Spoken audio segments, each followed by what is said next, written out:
Imagine, if you will, standing at the fore of a technological revolution, where machines learn and innovate alongside humans. Picture yourself as the architect behind these intelligent systems, shaping the future of industries from healthcare to finance, from autonomous vehicles to space exploration. No, this isn't science fiction. It's the reality of AI and machine learning, and you're about to embark on a journey to master it. Welcome to the AIML Engineering Advanced Professional Certificate Program. Whether you're just starting your journey into AIML or looking to deepen your expertise, this program is designed to equip you with the skills you need to excel in the world of artificial intelligence and machine learning. In this video, you'll learn what to expect from this program, how the program is structured, and which skills you'll walk away with upon completion of the program. This comprehensive program covers the full spectrum of AI/ML engineering, from foundational concepts all the way to advanced techniques. You'll dive deep into essential areas like supervised and unsupervised learning, deep learning, reinforcement learning, and AI model deployment. But that's not all. We also cover real-world applications, so you'll gain practical skills you can immediately put to use. The program is structured to provide a balance between theory and hands-on experience. You'll not only learn how algorithms work, but you'll also get plenty of opportunities to practice building, training, and deploying models.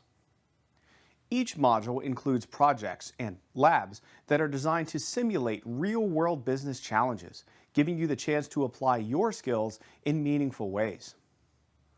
AI and machine learning are transforming industries around the world, and the demand for AI/ML engineers is skyrocketing. From healthcare and finance to retail and autonomous systems, AI is reshaping how we work, interact, and make decisions. With this certificate, you'll be well prepared to take advantage of these growing opportunities and become a key player in this evolving, exciting field. By the end of this program, you'll have developed a solid portfolio showcasing your AI/ML expertise. You'll know how to build and deploy machine learning models, fine-tune deep learning networks, and create end-to-end AI solutions that are both scalable and efficient.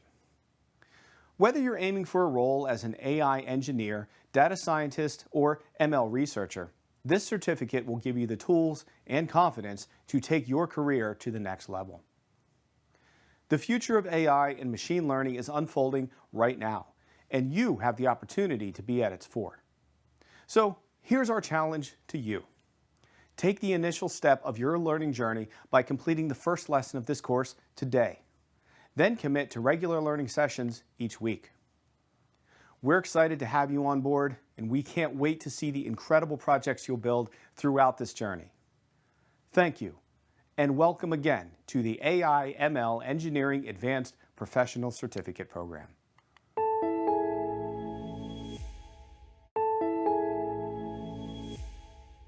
In today's AI-driven world, a well-designed infrastructure can mean the difference between an AI chatbot experience that frustrates users or one that delights and intrigues them.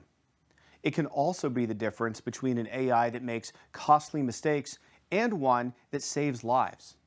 This course will show you how to unlock the full potential of AI and ML, ensuring your models don't just work in theory, but instead deliver tangible results in practice. Welcome to Foundations of AI and Machine Learning Infrastructure. This is the first of 5 courses in the AI/ML Engineering Advanced Professional Certificate Program.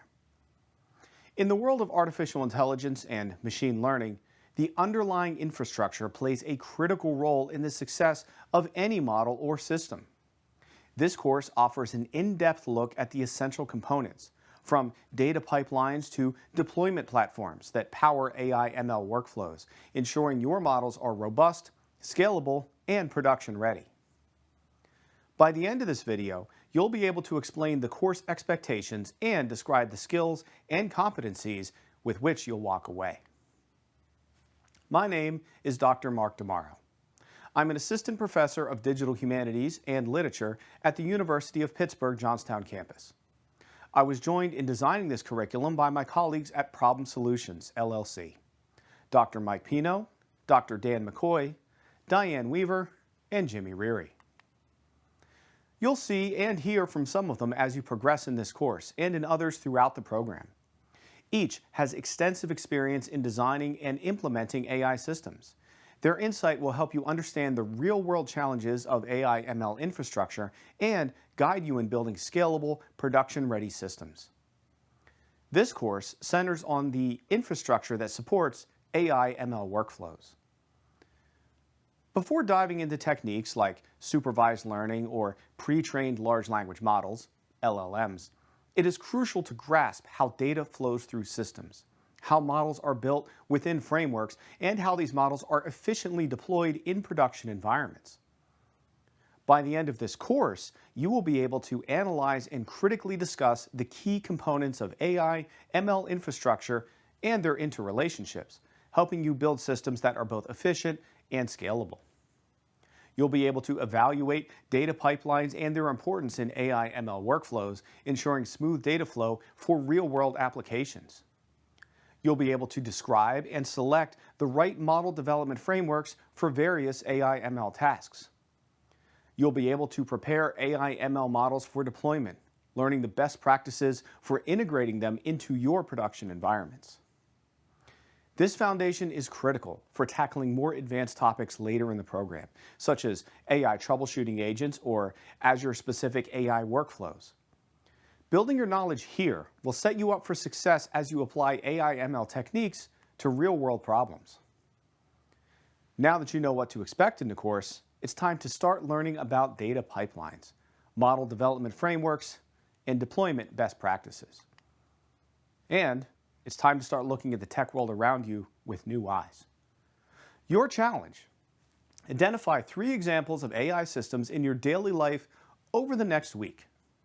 For each, I'd like you to hypothesize about its underlying infrastructure. How might it handle data ingestion, processing, and model deployment? Then bring those ideas with you as you move through the course. Let's get started.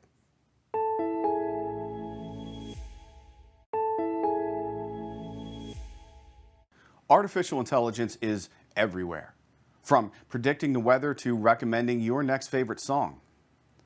But what's it like to be behind the code, making it all happen? In this video, I'll take you through a day in the life as an AI/ML engineer, where every day brings a new and exciting challenge. Working as an AI/ML engineer is both challenging and rewarding.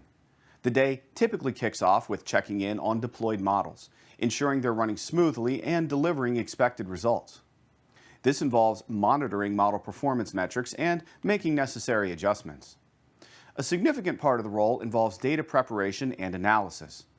AI/ML engineers often deal with large data sets, and it's their responsibility to ensure the data is clean, accurate, and well prepared for model training. A considerable portion of the day is spent working in Microsoft Azure, utilizing tools like Azure Databricks for data processing and Azure Machine Learning Studio for model development.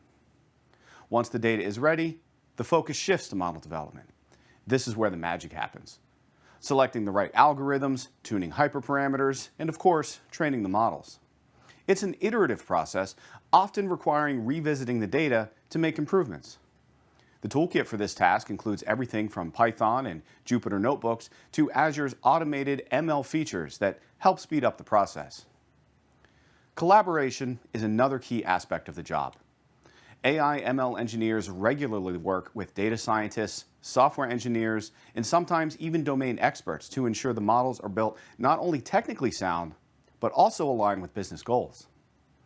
Meetings and brainstorming sessions are common as teams discuss ways to improve models or to explore new projects. Once a model is trained and validated, well, then it's time for deployment. This involves integrating the model into existing systems, often using Azure DevOps for continuous integration and deployment, or the CI/CD process. Post-deployment, the engineer monitors the model's performance in production to ensure it continues to meet required standards. If issues do arise, they are on hand to troubleshoot and refine the model as needed. But it's not all about coding and data crunching. An AI ML engineer also dedicates time to staying up to date with the latest developments in AI and machine learning. This includes reading research papers, attending webinars, and experimenting with new tools and techniques. The field is constantly evolving, and being an AI ML engineer means always learning, always adapting. In summary, an AI ML engineer's day is a blend of technical work, collaboration, and continuous learning. It's a dynamic and exciting field, especially when witnessing the impact that AI and machine learning can have on real-world problems. For those passionate about technology and who enjoy solving complex challenges, this career can be incredibly fulfilling. So whether you're just starting out or already on your AI ML journey, I hope this gives you a clearer picture of what it's like to work in this field. It's truly a fascinating world. Now that you know the high-level responsibilities, you're ready to begin crafting your path on your AI ML engineer journey. Here's your next step. Choose one area of AI ML that intrigues you most, whether it's natural language processing, computer vision, or predictive analytics, and write down what intrigues you about it.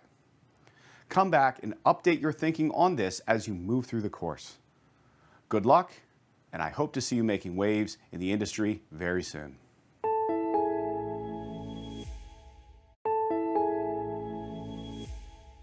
Welcome to our tutorial on getting started with Jupyter Notebooks in Azure Machine Learning Studio. In this video, we'll guide you through setting up a lab environment in Azure, using Jupyter Notebooks for your machine learning projects, and collaborating with others effectively. By the end of this video, you'll be able to set up a lab environment in Azure Machine Learning Studio, utilize Jupyter Notebooks effectively within Azure, and collaborate and share ML projects using Azure's notebook tools. First, let's sign into Azure Machine Learning Studio by navigating to ml.azure.com. I've created a new workspace for this demonstration called Test Workspace that I'll navigate to. Then, I will navigate to the Notebooks section under Authoring. This is where you'll access, create, and edit your Jupyter Notebooks for your projects.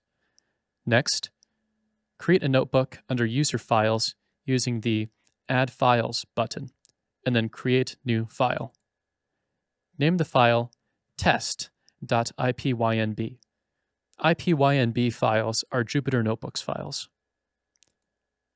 You can edit the notebook without a compute instance, but you'll need to connect to one to run the code cells. The notebook will launch with a compute instance if you've already created one. If it doesn't, you can create a new compute instance by clicking on the three dots, then clicking Create Azure ML Compute, and following the prompts on screen. You'll need to give your compute instance a new name. Select CPU as the virtual machine type, and then keep the selected recommended options. Click Review and Create, and then Create if you want to create a new compute instance. I will not do this here, as creating a compute instance can take some time, 5 to 10 minutes maybe. Once your compute instance is active, you can start running cells in the notebook. Always make sure in the top right that you have selected the Azure ML Python kernel. Azure may default to a different kernel that does not include the machine learning libraries we'll use in this course. Let's run a basic code block to make sure everything is working correctly.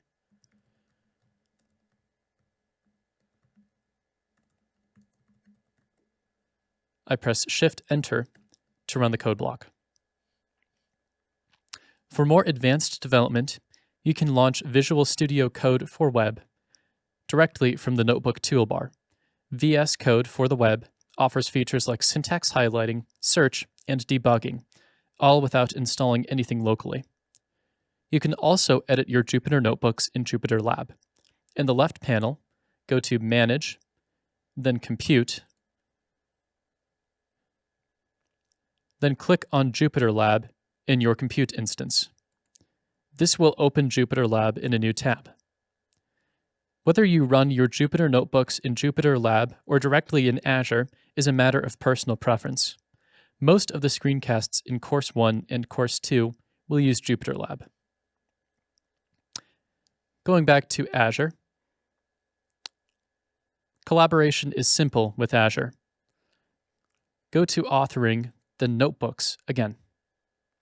You can share your notebook by right-clicking on it in the File panel and then clicking Copy Shareable Link.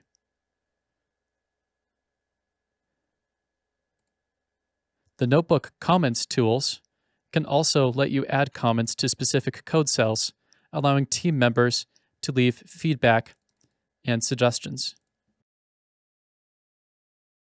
Azure Machine Learning Studio comes with advanced features like Focus Mode, which lets you expand your workspace. To activate Focus Mode, click on the hamburger menu, then click View, then click Focus Mode. Azure Machine Learning Studio also includes IntelliSense, which provides code completion and suggestions in real time. You can also save checkpoints to create safe restore points for your notebooks. When you're done, you can export your notebook as a Python script, HTML, or LaTeX document by selecting Export As from the toolbar. Click here, then click Export As, then click the type of file you would like to export. This allows you to use your code across different environments or share your work with others in a readable format. You can also download your Jupyter Notebook by first exiting Focus Mode, by clicking View, then Standard Mode, then right-clicking on your file and downloading it as a Jupyter Notebook. In this video, we covered how to access and run Jupyter Notebooks in Azure Machine Learning Studio, create compute instances, and collaborate with others. We hope this helps you get started with your machine learning projects in Azure. If you run into any issues, see Microsoft's resources for Jupyter Notebook in Azure for troubleshooting tips and further assistance. You can also ask Microsoft Copilot for help.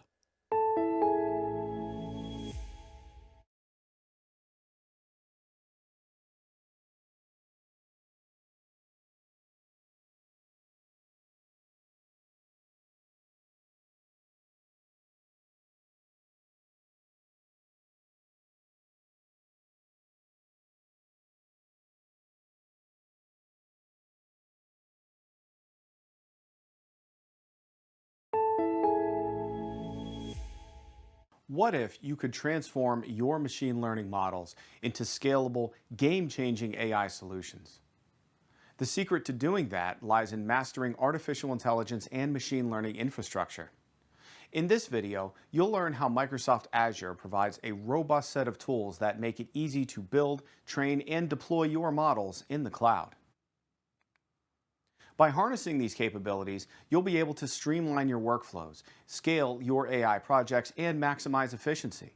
Whether you're tackling small experiments or large-scale deployments, this infrastructure will give you the edge to create impactful AI solutions. By the end of this video, you'll be able to describe Azure's AI/ML infrastructure and explain how to use Azure's tools and services to build, deploy, and manage machine learning models at scale. So what exactly do we mean by infrastructure in this context? In simple terms, AI/ML infrastructure refers to the cloud-based tools, services, and resources that Azure provides to help you build, train, deploy, and ultimately manage machine learning models. This infrastructure is designed to support the entire machine learning lifecycle, from data ingestion and processing to model deployment and ultimately monitoring. Let's start with the basics. One of the most essential components of Azure's AI/ML infrastructure is the Azure Machine Learning Service. This service acts as the backbone of your machine learning projects. It offers an integrated environment where you can train models, experiment with different algorithms, and manage the entire machine learning workflow.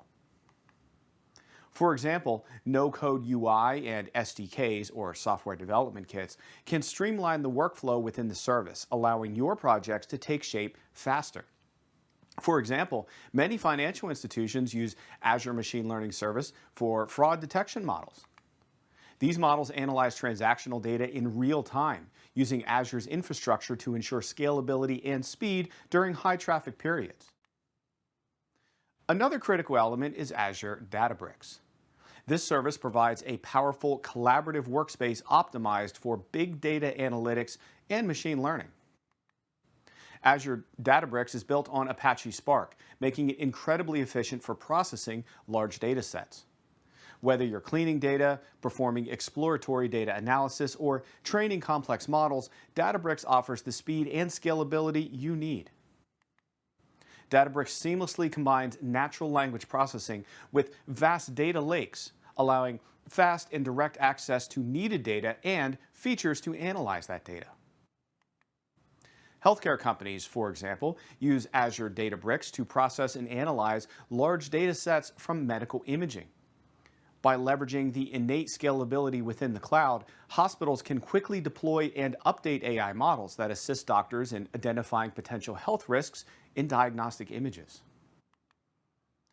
But let's not forget about data storage and management, which are foundational to any AI/ML project. Azure offers several storage options, including Azure Data Lake Storage, Azure SQL Database, and Azure Blob Storage. Each of these services is designed to handle different types of data workloads, whether structured, unstructured, or semi-structured. Properly storing and maintaining your data in Azure ensures that your models have the high-quality, accessible data they need to perform optimally. Once your models are trained and ready for deployment, Azure provides a range of services to get them into production. You might use Azure Kubernetes Service, or AKS, for containerized deployments, especially if you need to scale your models to handle high traffic volumes. Or if you're looking for a more straightforward deployment method, Azure Machine Learning Service can deploy your models as RESTful APIs with just a few clicks. One final piece of the puzzle is monitoring and maintenance.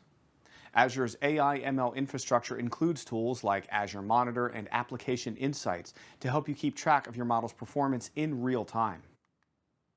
These tools provide valuable insights into how your models are performing, any potential issues, and areas where you might need to make adjustments. Maintaining your models is just as important as deploying them, and Azure makes this process as seamless as possible. By watching this video, you've gained a solid understanding of how Microsoft Azure's AI/ML infrastructure can transform your machine learning projects into scalable, impactful AI solutions. You now know how Azure's tools like Azure Machine Learning Service, Databricks, and various storage options support every phase of the machine learning lifecycle, from data processing to deployment and monitoring. This knowledge empowers you to streamline your workflows, effectively manage large data sets, and deploy models that scale to meet real-world demands. Now it's time to put your learning into action. Explore the tools, experiment, and start building AI solutions that deliver real results.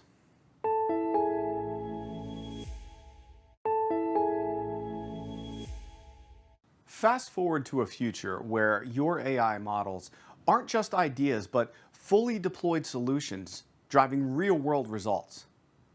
How do you get there? It starts with mastering data pipelines, model development frameworks, and deployment platforms. Let's explore how to make this future your reality. After watching this video, you'll be able to describe these components and explain their role in the machine learning workflow. Let's start with data pipelines. A data pipeline is a series of processes that automate the flow of data from one point to another, transforming it along the way to prepare it for analysis or machine learning. In a Microsoft Azure environment, data pipelines ensure that your data is properly ingested, cleaned, and transformed before it's used to train machine learning models. Key components of a data pipeline include data sources, data ingestion tools, data transformation processes, and data storage.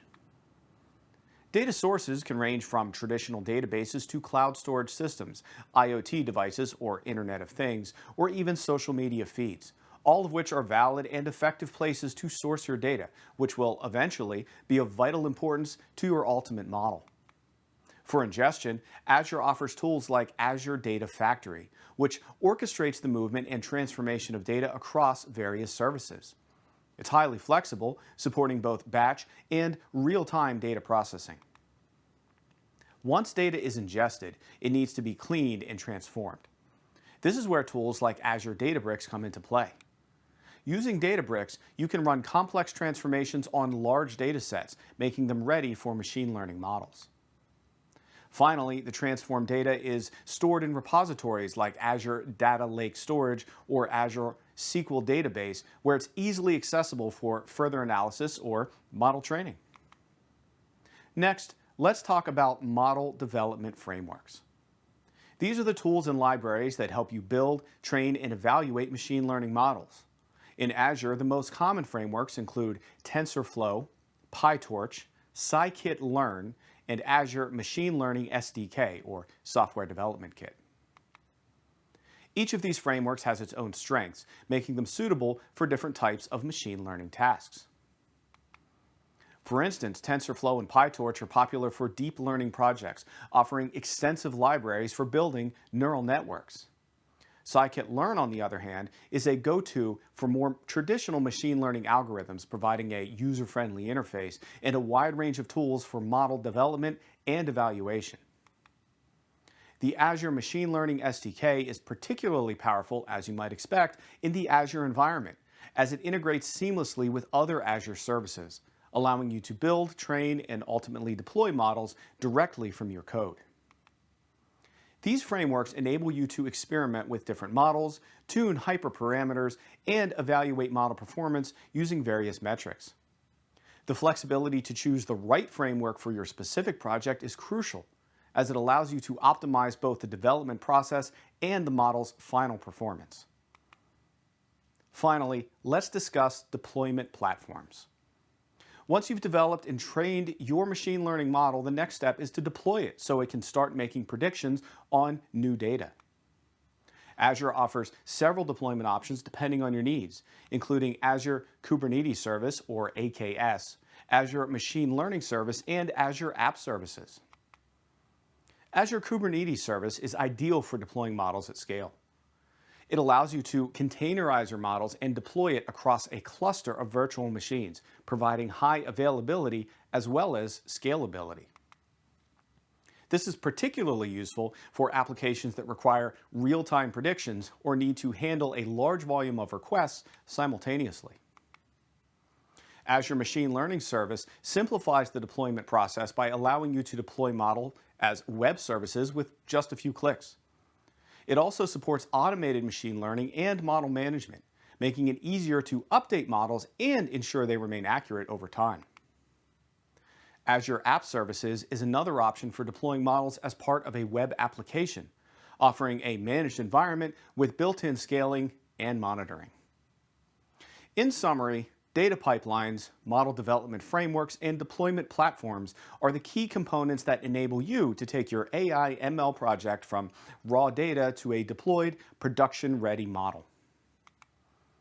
Now that you understand how these elements work together within the Azure environment, you can take the next steps to build effective, scalable AI/ML solutions, which is to explore these components in even greater detail by leveraging Azure's tools and services.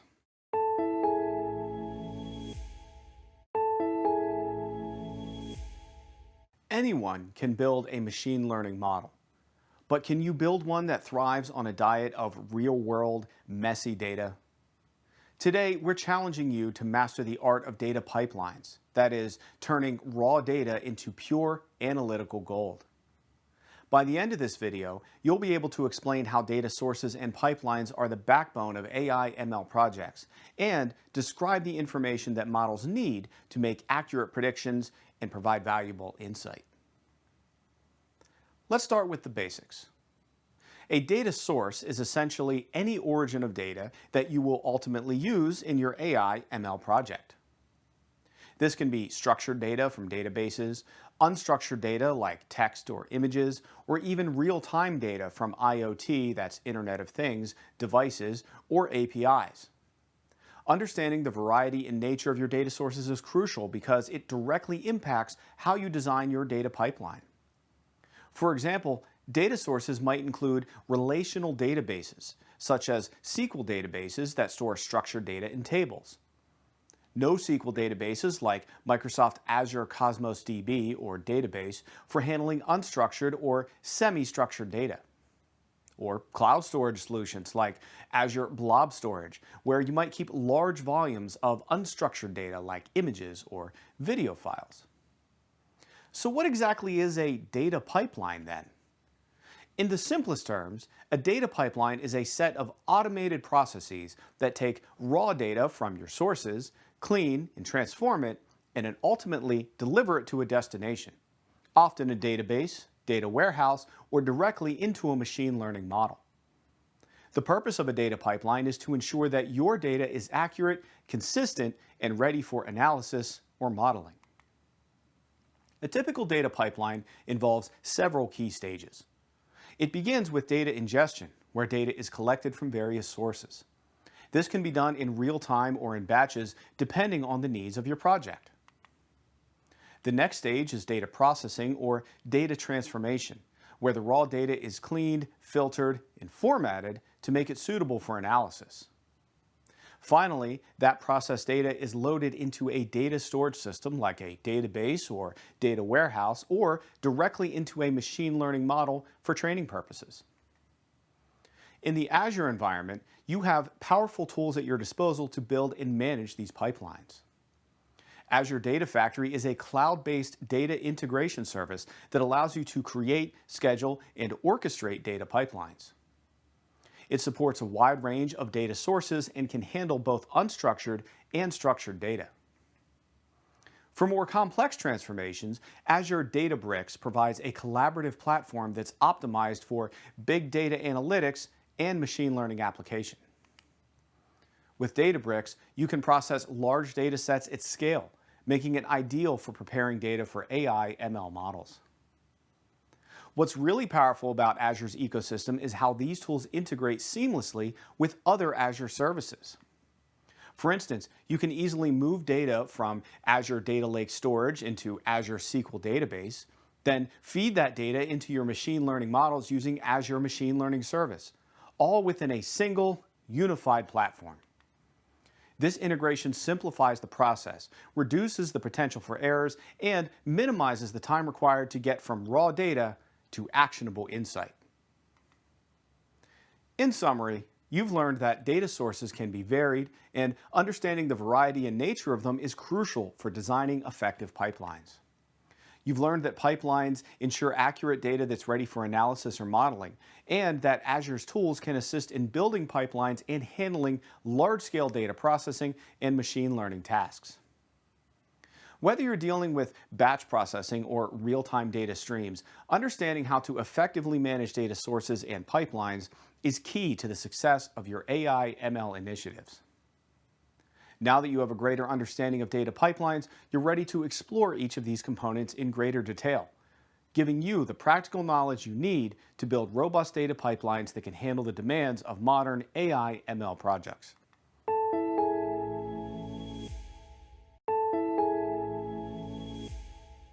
Imagine this. You're an AI/ML engineer, and the success of your project hinges on one critical factor: the data pipeline. It's the backbone of every AI model, ensuring that raw data is transformed into powerful insight. But what really goes into deploying these pipelines? How do they handle vast amounts of data and keep your models running smoothly? In this video, we'll take you behind the scenes to uncover the secrets of building robust data pipelines, which are the lifeblood of AI and machine learning projects. By the end, you'll be able to describe how individuals deploy data pipelines in the real world on the job.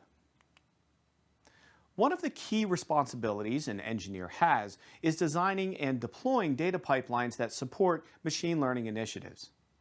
These pipelines are, as stated, the lifeblood of AI ML projects, ensuring that the data flowing into the models is accurate, timely, and ready for analysis.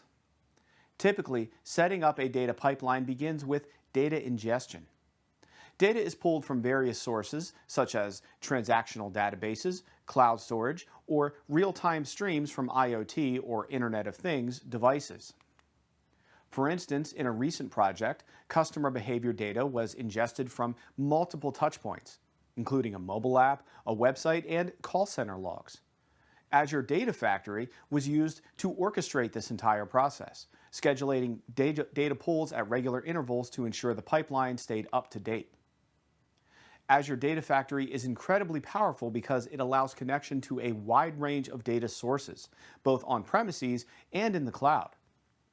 The ability to automate and schedule data flows is a game changer, especially when dealing with large volumes of data.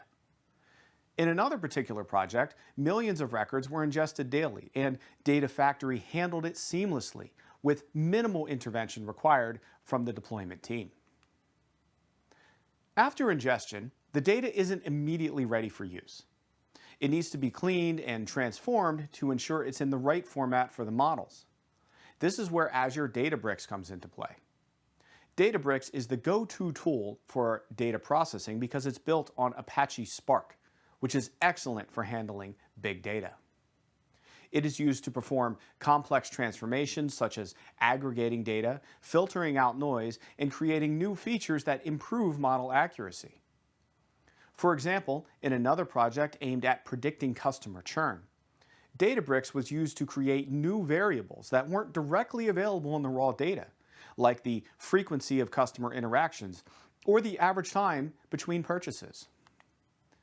These engineered features added significant value to the model, leading to more accurate predictions and ultimately better retention strategies.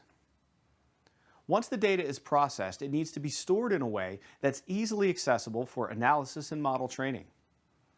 Depending on the project, Azure Data Lake Storage might be used for large unstructured data sets or Azure SQL Database for structured data that requires more complex queries.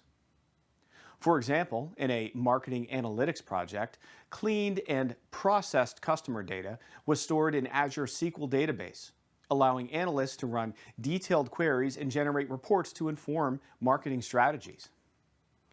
The final stage is making this processed data available for machine learning models.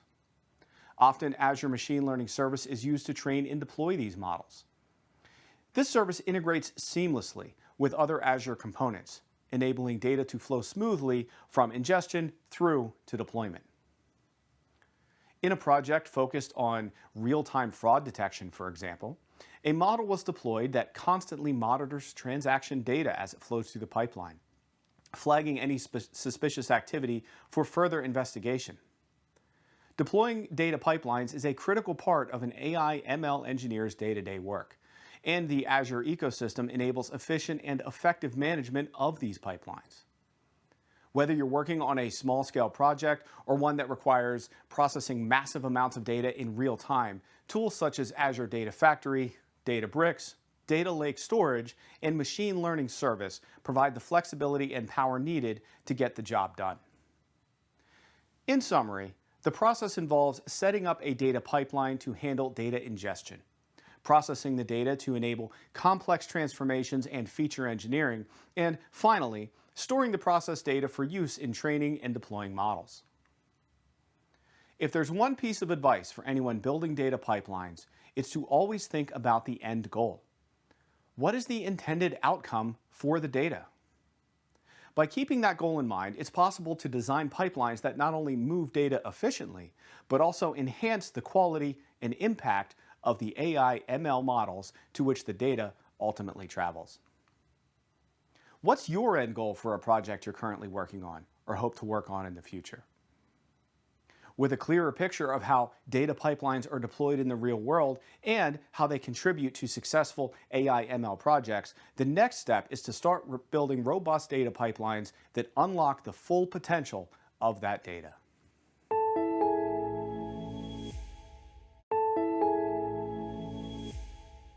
What separates a model that just works in the lab from one that excels in the real world?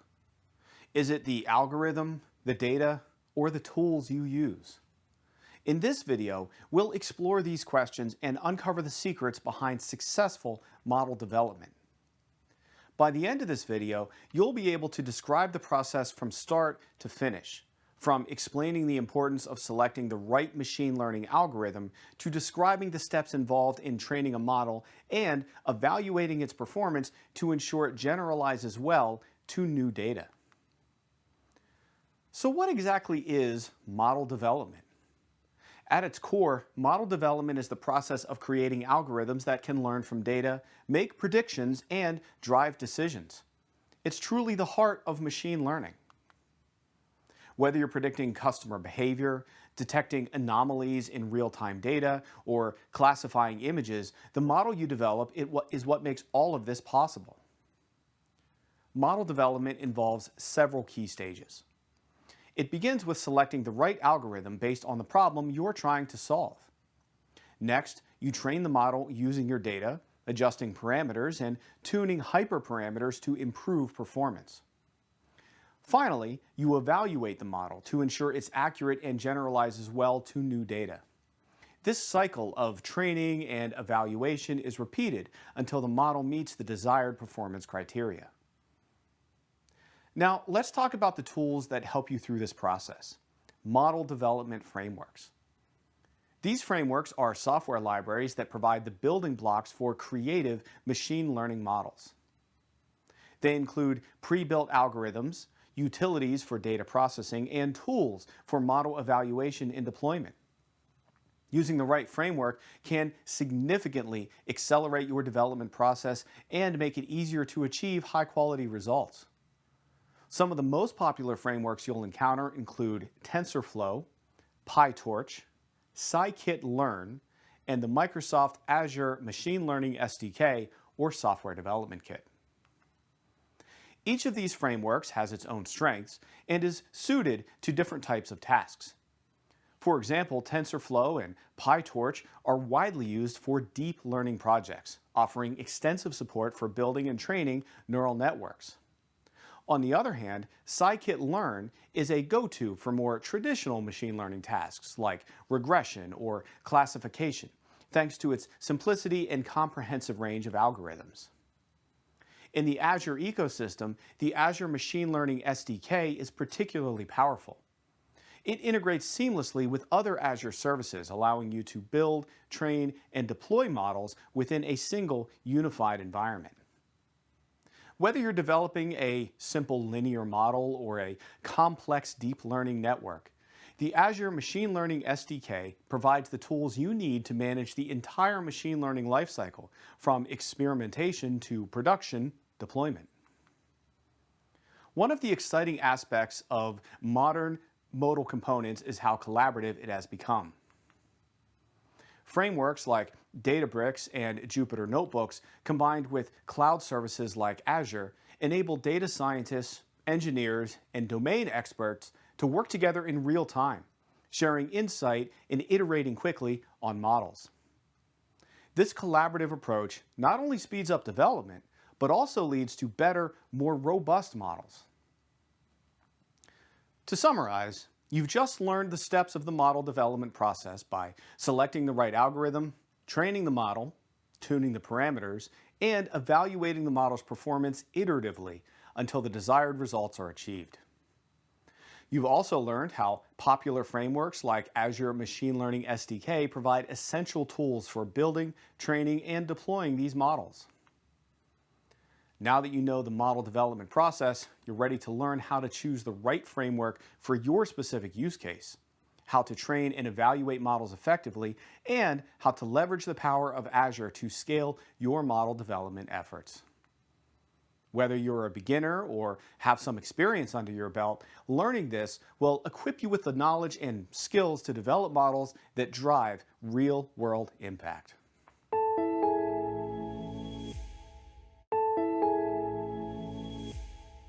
We've covered a lot of ground so far, from data pipelines to model development.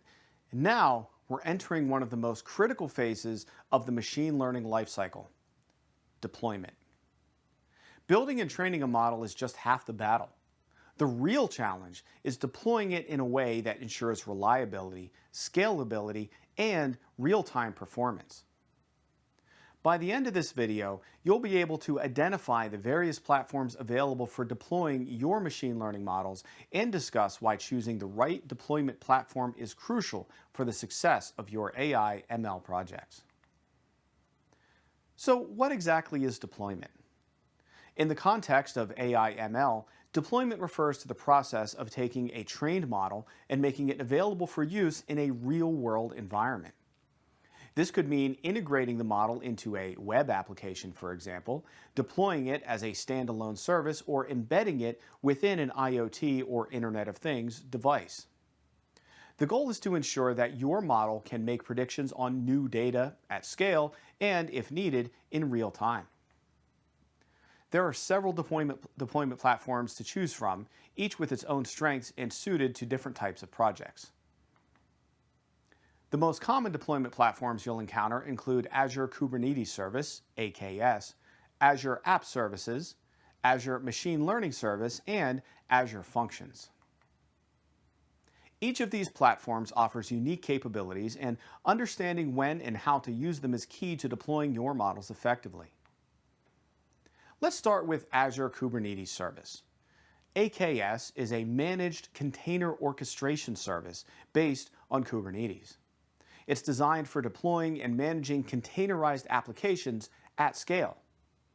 If your model, for example, needs to handle a large number of requests, or you require high availability and auto-scaling, AKS is a powerful choice. It's particularly useful for deploying complex multimodal solutions where each component is containerized and then can be managed independently. Next, we have Azure App Services. This platform is ideal for deploying web applications and APIs that integrate machine learning models. Azure App Services offers a fully managed environment with built-in scaling, security, and monitoring, making it an excellent choice for web-based AI ML applications. Whether you're deploying a recommendation engine within an e-commerce site or a sentiment analysis API, Azure App Services provides the infrastructure you need to get your model into production quickly and efficiently. Then there's Azure Machine Learning Service. This platform not only supports model development, but also offers robust deployment options. Azure Machine Learning Service allows you to deploy models as RESTful endpoints, making them accessible to other applications and users via APIs. It also integrates seamlessly with Azure's other services, allowing for easy scaling, monitoring, and management of your deployed models. This is a great option when you need a streamlined process from development all the way to deployment, especially within the Azure ecosystem. Finally, we have Microsoft Azure Functions, a serverless computer device that lets you run code on demand without worrying about the underlying infrastructure. Azure Functions is perfect for lightweight deployments, where the model doesn't need to, for example, run continuously, but should be available to make predictions in response to specific events, such as an incoming request or perhaps a scheduled task. It's cost-effective and scalable, making it a good choice for smaller models or when you're looking to minimize operational overhead. Choosing the right deployment platform depends on several factors: the complexity of your model, the scale at which it needs to operate, the integration with existing systems, and, of course, cost considerations. Each platform we've discussed offers different strengths, and the key is to match those strengths with the specific needs of your project. In this video, you learned about some key platforms for model deployment, including Azure Kubernetes Service, Azure App Services, Azure Machine Learning Service, and Azure Functions. You've also learned how the right deployment platform will ensure that your model meets the specific needs of your project. Now that you know what the key platforms are and why it's crucial to pick the right one, you can explore these platforms in more detail, looking at real-world examples and best practices for deploying your models.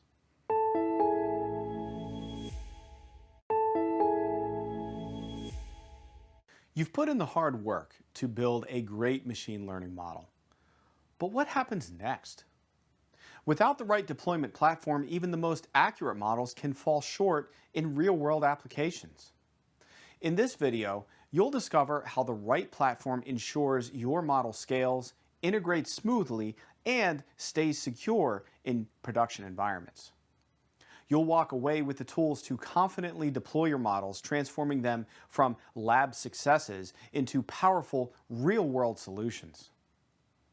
By the end of this video, you'll be able to explain the importance of deployment platforms and discuss how they help ensure your AI ML models are set for success in those production environments. So, why are deployment platforms so important? Simply put, deployment is the bridge between a successful model in the lab and a model that delivers real value in the real world. No matter how accurate or sophisticated your machine learning model is, it won't have any impact if it's not effectively deployed. Deployment platforms are the tools that ensure your model is accessible, scalable, and integrated into the systems where it can make a difference. There are several key reasons why the choice of deployment platform is critical. First up is scalability. In production, your model needs to handle varying levels of demand, whether it's processing thousands of requests per second or operating with limited resources on an edge device. A good deployment platform will automatically scale your model to meet these demands, ensuring consistent performance regardless of workload. Take, for example, a recommendation engine for an e-commerce site during the busy holiday shopping season. The traffic can spike dramatically, and your model needs to handle the increased load without slowing down. Platforms like Azure Kubernetes Service, or AKS, and Azure Machine Learning Service are designed to scale your models seamlessly, ensuring that performance remains steady even under heavy load. Next, let's talk integration. Your model doesn't operate in a vacuum. It needs to integrate smoothly with other systems, whether that's a web application, a database, or an IoT or Internet of Things device. Deployment platforms provide the necessary infrastructure and tools to connect your model with these systems, making it easy to deploy models as APIs or embed them in applications or run them in response to specific events. For instance, using Azure App Services, you can deploy your model as a RESTful API that can be called from any application, whether it's a mobile app, web service, or even a desktop application. This level of integration is vital for ensuring that your model is easily accessible and can provide real-time predictions where they're needed most. Another crucial factor is reliability. In production, your model needs to be reliable, with minimal downtime and the ability to recover quickly from failures. Deployment platforms provide features like load balancing, automated failover, and continuous monitoring, which are essential for maintaining the reliability of your model. Platforms like Azure Machine Learning Service and Azure Monitor offer comprehensive monitoring tools that let you track the performance of your model in real time. You can set up alerts for any issues, such as latency spikes or a drop in accuracy, allowing you to take action quickly before these issues impact the end user experience. Finally, security. When deploying models in production, especially in industries like finance or healthcare, security is paramount. Deployment platforms provide the necessary tools to secure your models, from encrypting data in transit and at rest to managing access controls and compliance with industry standards. Using Azure's built-in security features, you can ensure that your models are protected against unauthorized access and that they comply with regulatory requirements. This is particularly important when dealing with sensitive data, ensuring that your deployment meets the highest of security standards. In summary, deployment platforms are not just about getting your model out there. They're also about ensuring that your model performs reliably, integrates smoothly, scales appropriately, and remains secure in production. The right deployment platform transforms your machine learning model from a theoretical success into a real-world solution that drives business value and ultimately impacts lives. With this knowledge, you can confidently deploy your models and transform them into powerful solutions that drive real-world business value.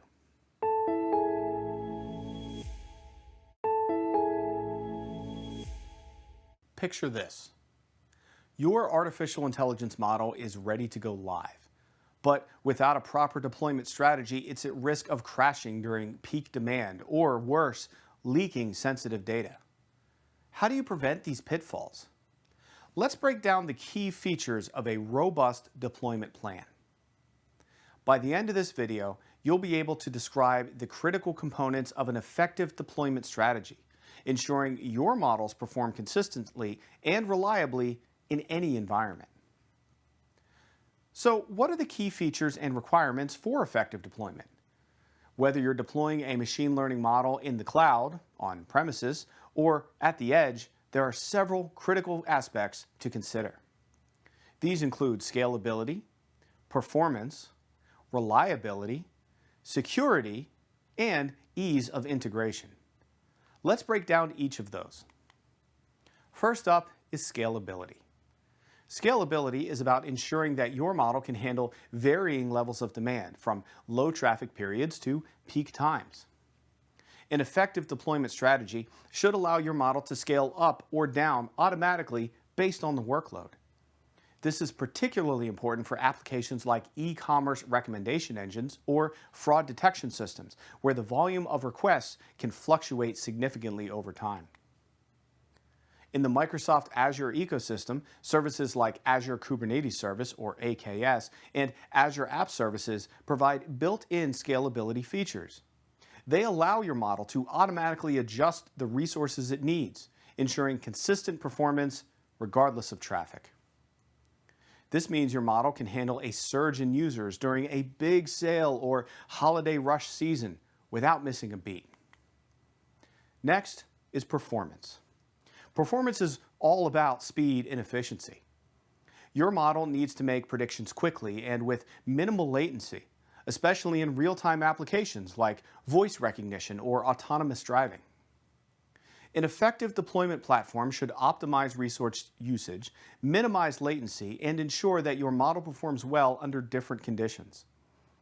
Azure's deployment platforms are designed with performance in mind. For instance, Azure Functions offers a serverless architecture that can trigger your model only when needed, reducing unnecessary resource usage and ensuring that predictions are made quickly and efficiently. Reliability is another critical feature. In production, your model must be available and responsive at all times with minimal downtime. This means having failover strategies in place, continuous monitoring, and the ability to recover quickly from any issues that will inevitably arise. An unreliable model can lead to poor user experiences or, worse, financial losses in critical applications. Deployment platforms like Azure Machine Learning Service provide robust tools for monitoring your models in real time. You can set alerts for any performance degradation or downtime and implement automated recovery processes to ensure your model stays online and performs consistently. Now let's talk about security. When deploying models, especially those that handle sensitive data, security is paramount. Your deployment platform must provide features like data encryption, secure access controls, and compliance with industry standards to protect both your model and the data it processes. A breach in security could have serious consequences, not just for your application, but for your organization as a whole. Azure offers a range of security features to keep your models and the data they handle safe.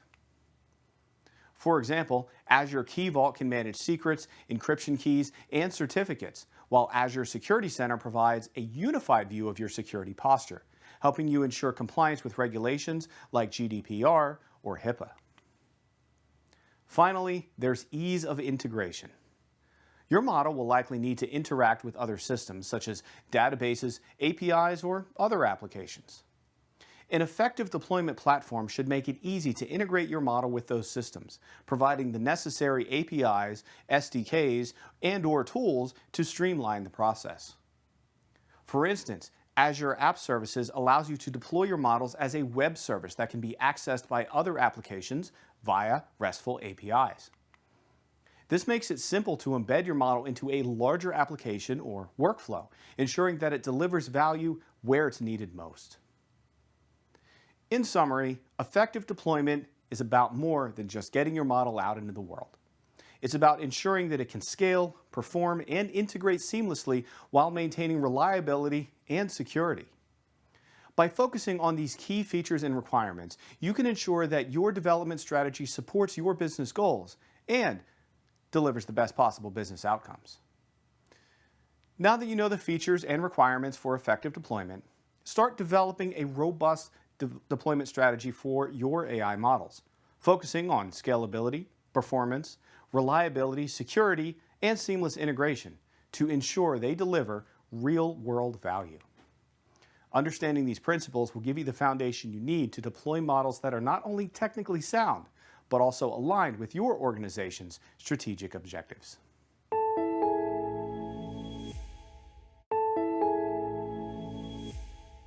You've built a solid foundation in AI/ML, but how do you connect all the pieces to create real-world impact?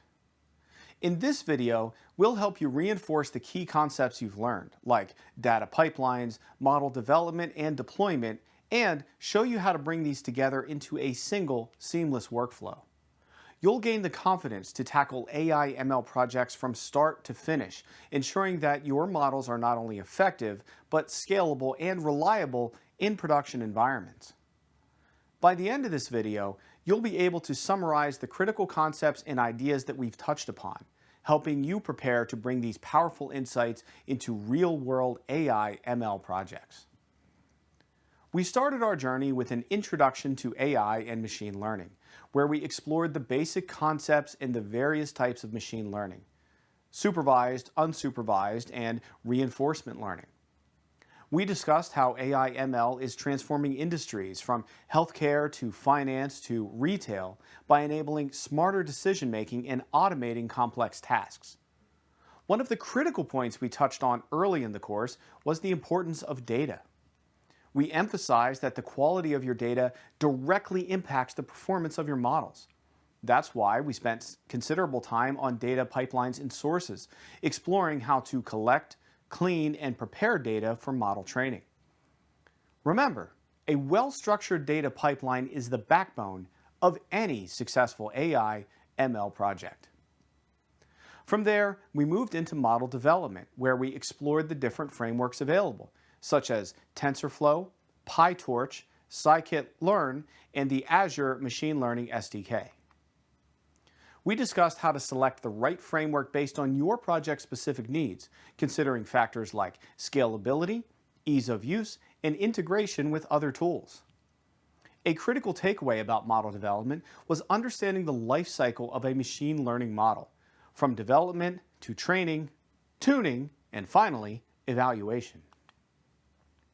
We discussed how to experiment with different models, tune hyperparameters, and validate performance to ensure that your models generalize well to new data.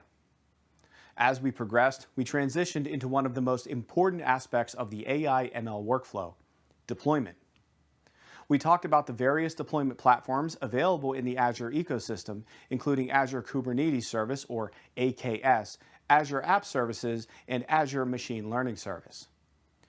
The key message here was that deployment is not just about getting your model into production.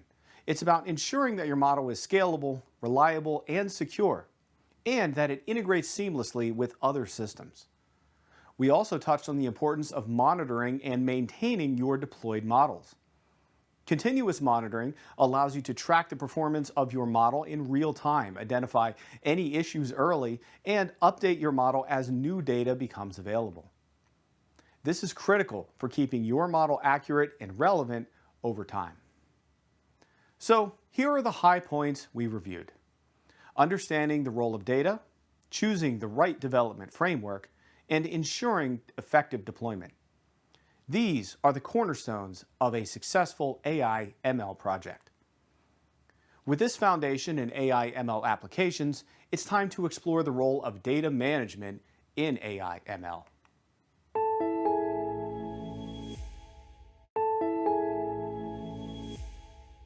What if you could take a peek behind the curtain and see how AI ML models are deployed in the real world, transforming concepts into successful outcomes? In this video, we'll dive deep into AI ML deployment using real-world industry examples to show the journey from data collection all the way to model deployment. By the end, you'll be able to discuss these real-world examples with confidence and understand how to design robust data pipelines that power effective AI ML projects. Let's start with the importance of designing those robust data pipelines. In AI ML projects, data is the lifeblood, and tools like Microsoft Azure Data Factory and Azure Databricks are indispensable for collecting, processing, and preparing data. These tools ensure that the data feeding into models is clean, consistent, and ready for analysis. Without a well-structured data pipeline, even the most sophisticated of models will inevitably fall short. Once the data is prepared, the next step is model development. Frameworks like TensorFlow, PyTorch, and the Azure Machine Learning SDK or Software Development Kit each have their own strengths. However, in a production environment, many often lean on the Azure Machine Learning SDK, particularly when working on the Azure ecosystem. This tool streamlines the entire process, from experimentation to model training and deployment, making it easier to manage the model's lifecycle and ensure optimal performance. When it comes to deployment, the stakes get even higher. It's not just about having a model that works, it's about having a model that works at scale, both reliably as well as securely. Whether deploying a model on Azure Kubernetes Service for large-scale applications or using Azure App Services for web-based APIs, choosing the right platform based on the project's specific needs is critical. Scalability and integration are key, and these platforms are designed to support both. Another crucial aspect is the emphasis on monitoring and maintenance. Deploying a model isn't a one-time task. Continuous monitoring is essential to ensure that the model remains accurate and effective over time. Tools like Azure Monitor and Application Insights are invaluable for keeping an eye on performance metrics and making necessary adjustments. This is where the real value of a deployment strategy comes in, ensuring that models continue to deliver results long after they've been initially deployed. To sum up, the journey from data collection to model deployment is complex, but with the right tools and strategies, it's entirely manageable. You've learned how to build robust data pipelines, develop and deploy models using the best frameworks, and maintain these models in production. These are the skills that will set you apart in the field of AI ML, and I'm confident that you're well on your way to making a significant impact in this space. Keep applying these principles, keep experimenting, and most importantly, keep learning. The field of AI ML is constantly evolving, and the foundation you've built here will serve you well as you move forward and help shape it.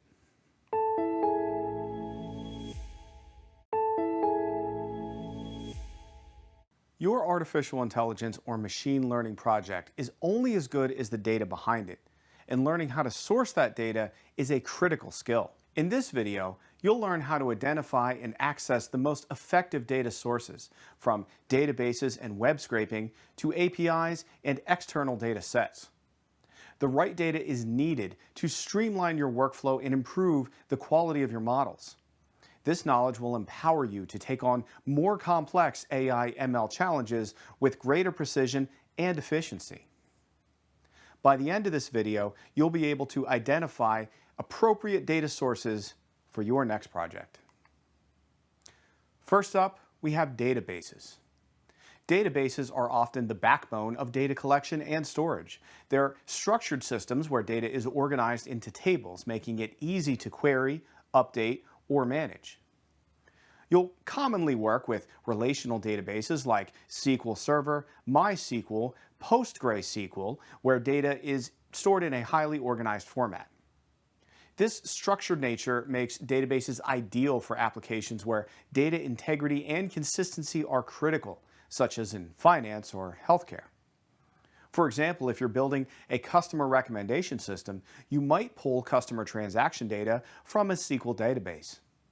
You can query this database to retrieve relevant data, such as purchase history, which you'll then use to train your ultimate model.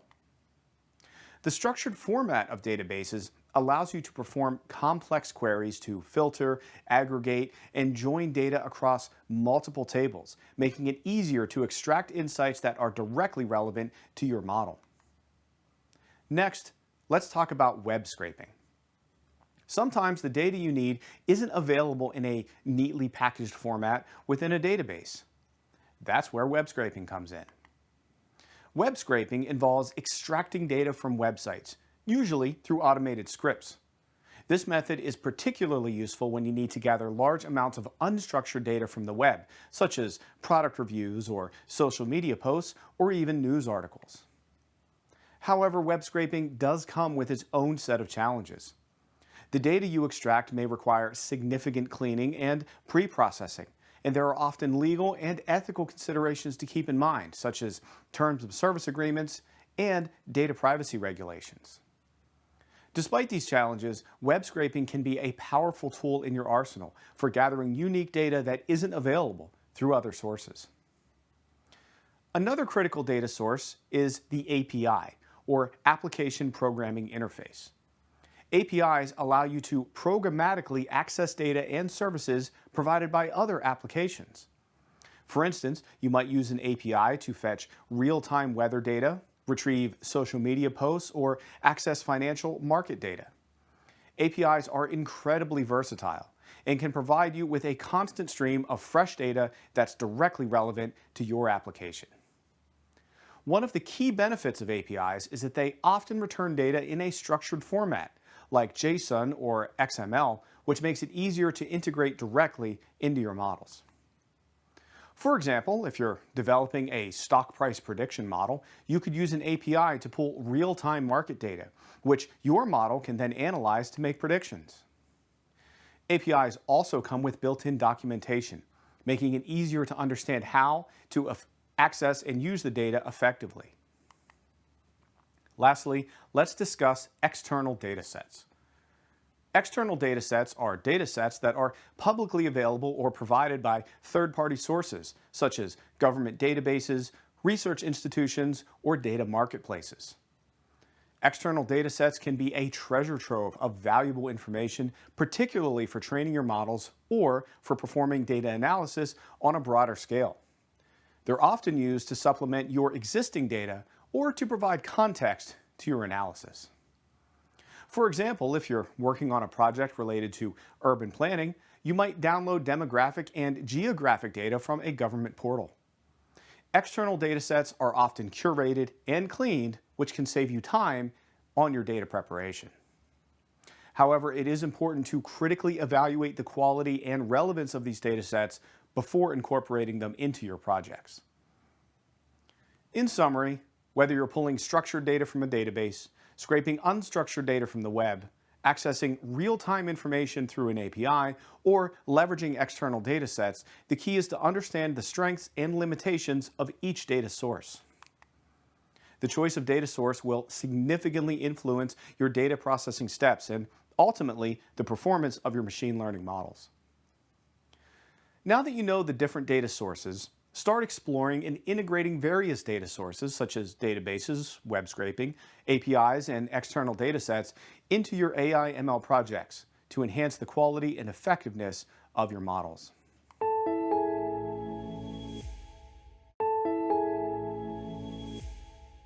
The success of your artificial intelligence or machine learning project depends on the quality of the data you gather.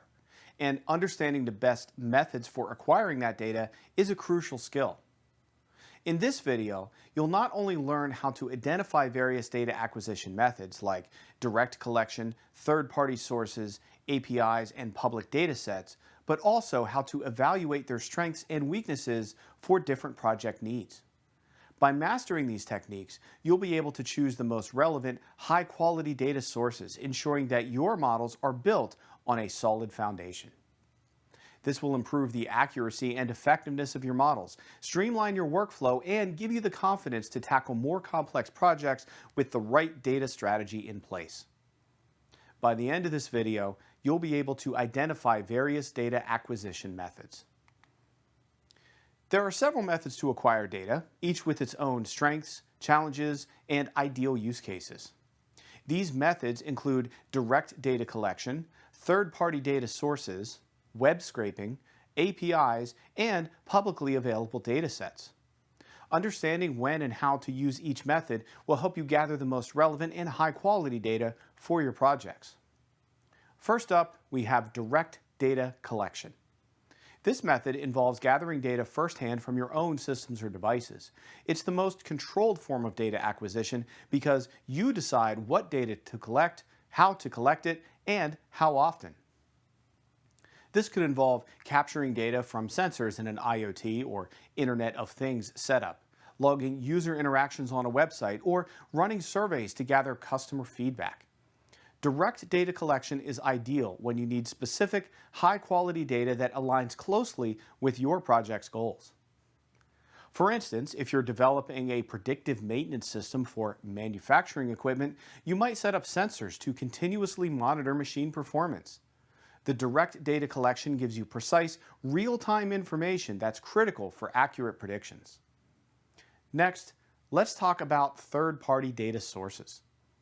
Sometimes the data you need isn't something you can collect yourself, either because it's too costly, time-consuming, or perhaps just outside your area of expertise. In these cases, you might turn to third-party providers who specialize in collecting and curating data.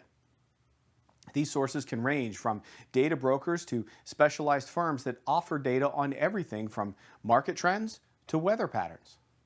While third-party data can be incredibly valuable, it's important to carefully evaluate the quality and relevance of the data. Ensure that the data is accurate, up-to-date, and properly aligned with your needs. Additionally, consider any licensing agreements or restrictions on how you can use that data. Another common method is web scraping. This involves using automated tools to extract information from websites. Web scraping is particularly useful when you need to gather large volumes of unstructured data, such as customer reviews or social media posts, perhaps even competitor pricing. However, web scraping comes with its own set of challenges, including legal and ethical considerations, as well as the need for data cleaning and pre-processing. For example, if you're building a sentiment analysis model, you might scrape data from social media platforms to gather opinions and feedback on a particular product or service. Just remember to respect the website's terms of service and ensure that your scraping activities comply with relevant data privacy laws. Moving on, we have APIs, or Application Programming Interfaces. APIs allow you to access data from other systems or services programmatically. They're a powerful tool for acquiring data, especially when you need real-time or frequently updated information.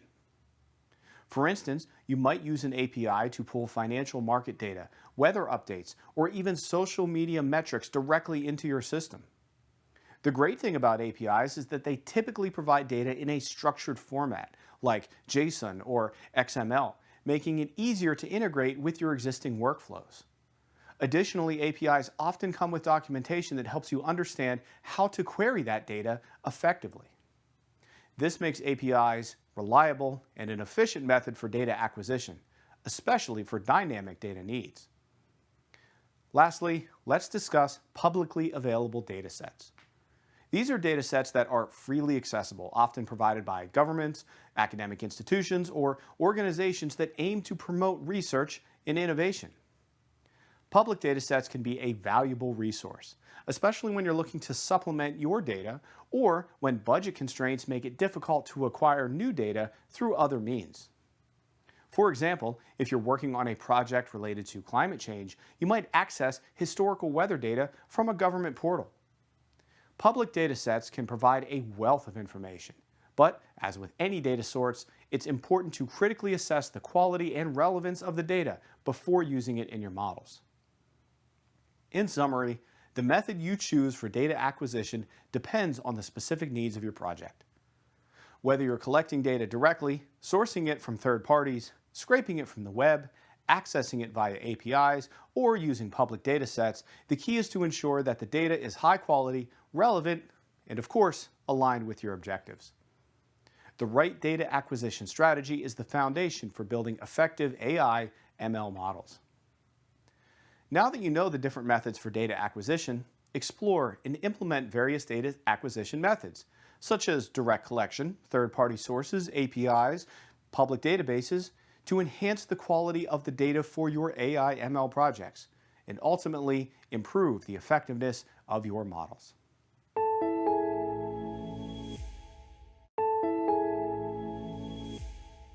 You might have heard the saying, garbage in, garbage out. And nowhere is this more true than in AI and machine learning. No matter how advanced your models are, they can't deliver accurate results if they're trained on messy or poorly prepared data. Imagine, for example, building a fraud detection model with incomplete or incorrect transaction data. No matter how sophisticated your algorithm, the predictions will be unreliable. In this video, we're going to dive into one of the most crucial aspects of any AI or machine learning project: data cleaning and pre-processing. By the end of this video, you'll be able to explain why data cleaning and pre-processing are so important. First, let's discuss what we mean by data cleaning. Data cleaning involves identifying and correcting or removing errors and inconsistencies in your data set. These errors can come in many forms, like missing values, duplicate records, or outliers. If left unchecked, these issues can lead to inaccurate models and poor predictions. Imagine trying to build a house on a shaky foundation. No matter how well designed the house is, it's bound to have problems. Well, the same principle applies to data. Cleaning your data ensures that you're starting with that solid foundation. Next, we have data pre-processing. While data cleaning is about fixing issues with your data, pre-processing is about transforming your data into a format that's suitable for analysis and model training. This might involve normalizing or standardizing your data, encoding categorical variables, or splitting your data into training and testing sets. Pre-processing is essential because raw data often isn't in the right shape for analysis. By pre-processing, you're ensuring that your data is ready to be fed into your machine learning algorithm, which increases the chance of building accurate and effective models. Let's start with a simple example. Suppose you're working on a data set of customer information and you notice that some entries are missing age data. If you ignore these missing values, your model might misinterpret the data, leading to skewed results. You might choose to fill in those missing values with the average age of your customers, or perhaps remove those entries altogether. That's data cleaning in action. Then, if your model requires numerical input, you might convert any categorical data, like customer location, into numerical values through encoding. That's pre-processing. So why are these important? Clean, well-prepared data allows your models to learn the underlying patterns more effectively, leading to more accurate predictions and ultimately better performance. In fact, it's often said that data scientists spend up to 80% of their time cleaning and pre-processing data because it truly is just that important. Without it, even the most advanced machine learning techniques won't give you the results you're looking for. On the flip side, poor data quality can lead to a host of problems. For example, overfitting, where your model becomes too closely tied to the noise in your training data. Underfitting, where your model fails to capture the underlying trend in the data. And ultimately, they all lead to a loss of trust in the insight your model generates. By prioritizing data cleaning and pre-processing, you're setting yourself up for success from the very start. In summary, You've learned how clean and well-prepared data ensures that machine learning models can learn effectively. You've learned how poor data quality can cause overfitting, underfitting, or a loss of trust in model predictors. Finally, you've learned that investing time in this stage improves overall project outcome. Now that you've learned the importance of data cleaning and preprocessing, it's time to explore the specific techniques and tools you can use to clean and preprocess your data effectively. From handling missing values to scaling features, you'll gain practical skills that you can apply to any data set. Remember, the time and effort you invest in this stage will pay off in the quality of your models. So let's get started on building that solid foundation.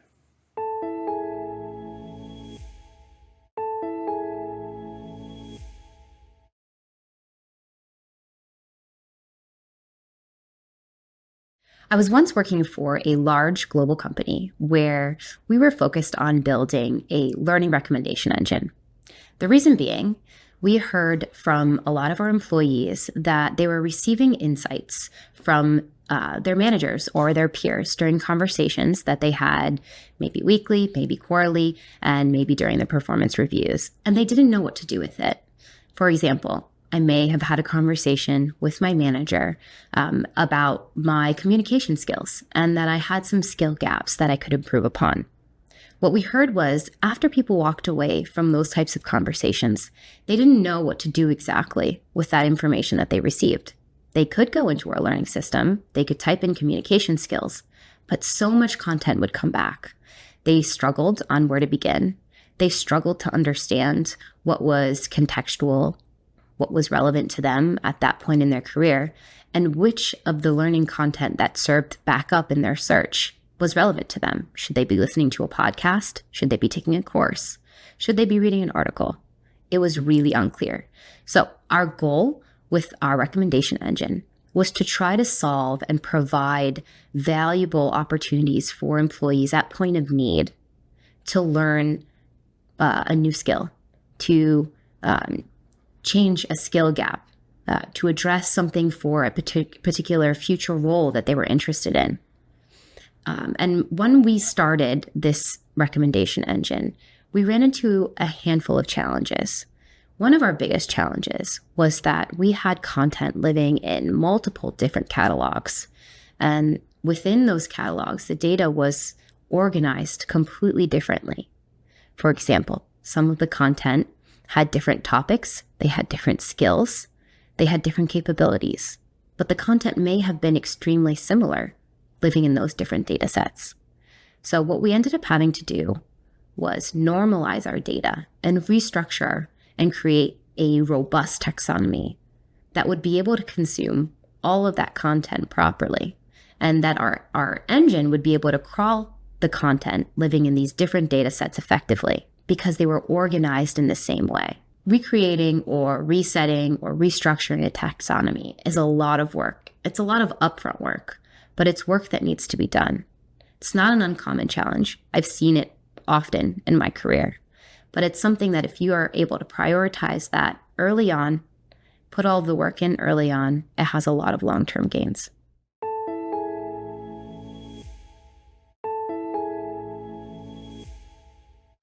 Imagine being able to build AI systems that not only generate accurate content, but also pull in real-time information to deliver contextually relevant results. That's what you'll do with Retrieval Augmented Generation, or RAG. In this video, you'll discover how RAG can transform your AI projects by combining retrieval and generation to create smarter, more reliable systems. Using RAG will allow you to enhance your AI models with real-time data, improve accuracy, and meet complex project demands. By the end of this video, you'll be able to explain what RAG is and why it's such a game changer in the world of AI. At its core, Retrieval Augmented Generation is a hybrid approach that combines two powerful AI techniques, retrieval and generation. Traditionally, when we think about AI text generation, or Gen AI, we're talking about models like GPT, which generate content based on the patterns they've learned from massive data sets. However, these models don't always have access to up-to-date or specific information. This is where retrieval comes in. Let's break it down. The first part of RAG is the retrieval process. In this step, the AI doesn't just rely on the data it was trained on. Instead, it actively searches for relevant information from external sources like a database, document repository, or the web. This allows the AI to pull in fresh, specific details that it might not have quote-unquote seen during its initial training. The goal here is to enhance the AI's knowledge with real-time, relevant data. For example, imagine you're using an AI to write an article on the latest trends in AI technology. Instead of relying solely on what the AI learned during training, we could, for example, deliver to it real-time, up-to-the-minute information from trusted sources, ensuring that what it generates is not only coherent, but also accurate and relevant. This retrieval step is what gives RAG models a significant edge in producing content that's both factually correct and contextually appropriate. The second part of RAG is the generation process. After the retrieval step, the AI uses the retrieved information as a foundation to generate new content. What makes this so powerful is that the generated text is now informed by the most relevant and current data available. This allows the AI to create content that's not only high quality, but also grounded in reality. Think of it as a writer doing research before drafting an article. The retrieval step is the research, and the generation step, of course, is the writing. By combining these two processes, RAG models can produce responses that are not only creative and well-formed, but also deeply informed by the latest data.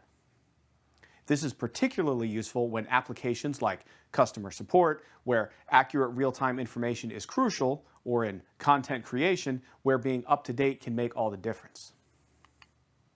So, where can we see RAG in action? Some of the most exciting applications include chatbots and virtual assistants that provide more accurate answers by accessing real-time databases. Automated content generation for news or technical documentation, or even personalized recommendations where the AI retrieves relevant user data before generating suggestions. By leveraging RAG, these systems are better equipped to meet user needs with both precision and relevance. The benefits of RAG are clear, and it enables AI to generate more accurate, relevant, and contextually aware content by bridging the gap between static training data and dynamic, real-world information. As AI continues to evolve, approaches like RAG will play a crucial role in ensuring that our systems are not just intelligent, but also adaptable and reliable. In summary, you've learned RAG, or Retrieval Augmented Generation, is a hybrid AI approach that combines retrieval of real-time information with text generation. RAG has revolutionized AI by enabling models to incorporate real-time data into the generation process, improving the relevance and accuracy of AI-generated outputs. Now that you know what RAG is and how it's influenced AI, the next step is to explore how to implement and optimize retrieval augmented generation in various AI applications.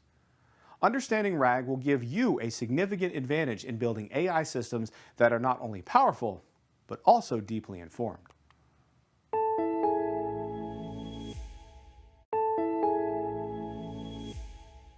If you're looking to build a highly efficient and accurate retrieval augmented generation, or RAG system, maintaining your data sources is key.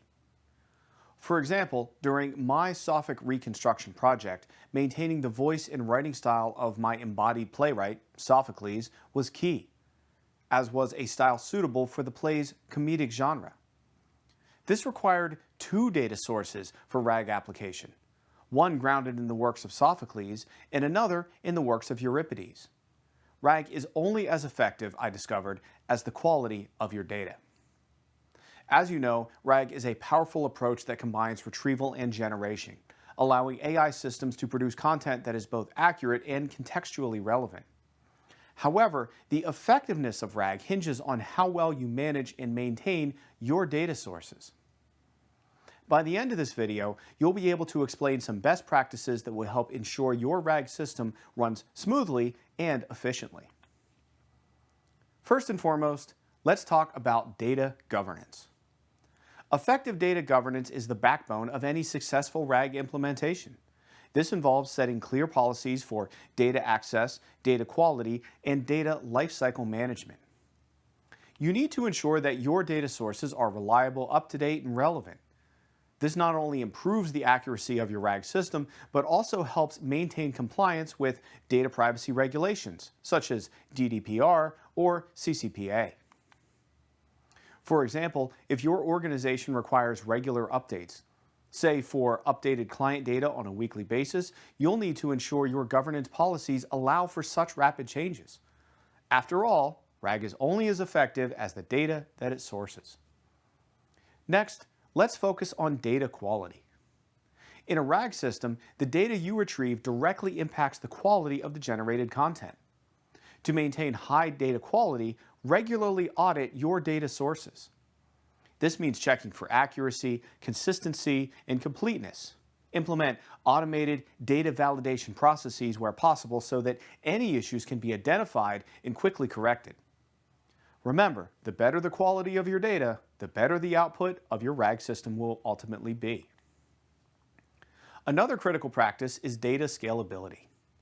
As your RAG system grows and starts to handle more complex queries, the demand on your data source will increase. It's essential to design your data infrastructure to scale seamlessly. This involves using cloud-based storage solutions and distributed databases that can handle large volumes of data with minimal latency. Additionally, implement caching strategies to reduce the load on your data sources and improve response times. We can't talk about maintaining data sources without addressing data security. In a RAG system, sensitive information might be retrieved and used in the generative process. Ensure that your data sources are protected with strong encryption both at rest and in transit. Implement role-based access controls to limit who can access or modify the data. Regularly monitor your data infrastructure for any unusual activity and have a response plan in place for potential security breaches. By prioritizing security, you not only protect your data but also build trust in your RAG system. Let's not forget the importance of data freshness. Believe it or not, data does have an expiration date. In RAG, having access to the most current data is crucial for generating relevant and accurate content. Set up automated pipelines to ensure that your data sources are continuously updated. This could involve syncing regularly with external APIs, integrating real-time data feeds, or setting up triggers to refresh the data when it becomes outdated. The goal is to minimize the lag between data retrieval and data availability within your system. Finally, effective collaboration across teams is key to maintaining efficient data sources. Your data engineers, data scientists, and AI developers need to work closely together to ensure the data infrastructure aligns with the needs of the RAG system. Regular communication and shared documentation can help avoid bottlenecks and ensure everyone is on the same page. Remember, a well-maintained data source, well, that's a collective effort. In summary, maintaining efficient data sources for RAG requires a combination of strong data governance, high data quality, scalable infrastructure, robust security measures, and a focus on data freshness. By following these best practices, you'll be well on your way to building a RAG system that delivers accurate, relevant, and timely results. Now that you know these best practices, you're ready to learn about how to identify errors in data collection.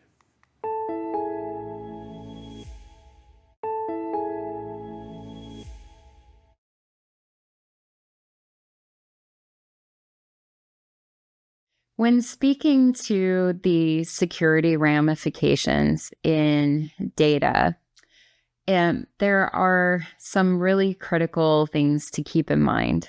I'm going to tell a story of when I was building a platform And I had to really make sure that the overall team was prioritizing the security within the product development process, so that we could keep it on track, not only for the current features, but for any future features that we built. So this took a lot of vision and forecasting. It took a lot of understanding what current security requirements involved or entailed, and then also thinking through what possible security requirements might involve or entail in the near future. And at that point in time, AI was right around the corner. So we knew that AI was going to really disrupt traditional security paradigms. And of course, we knew that shortly after AI would be quantum, and that quantum computing is really going to underscore the importance of robust security measures, because everything will happen so much faster and at a just a higher quantity overall.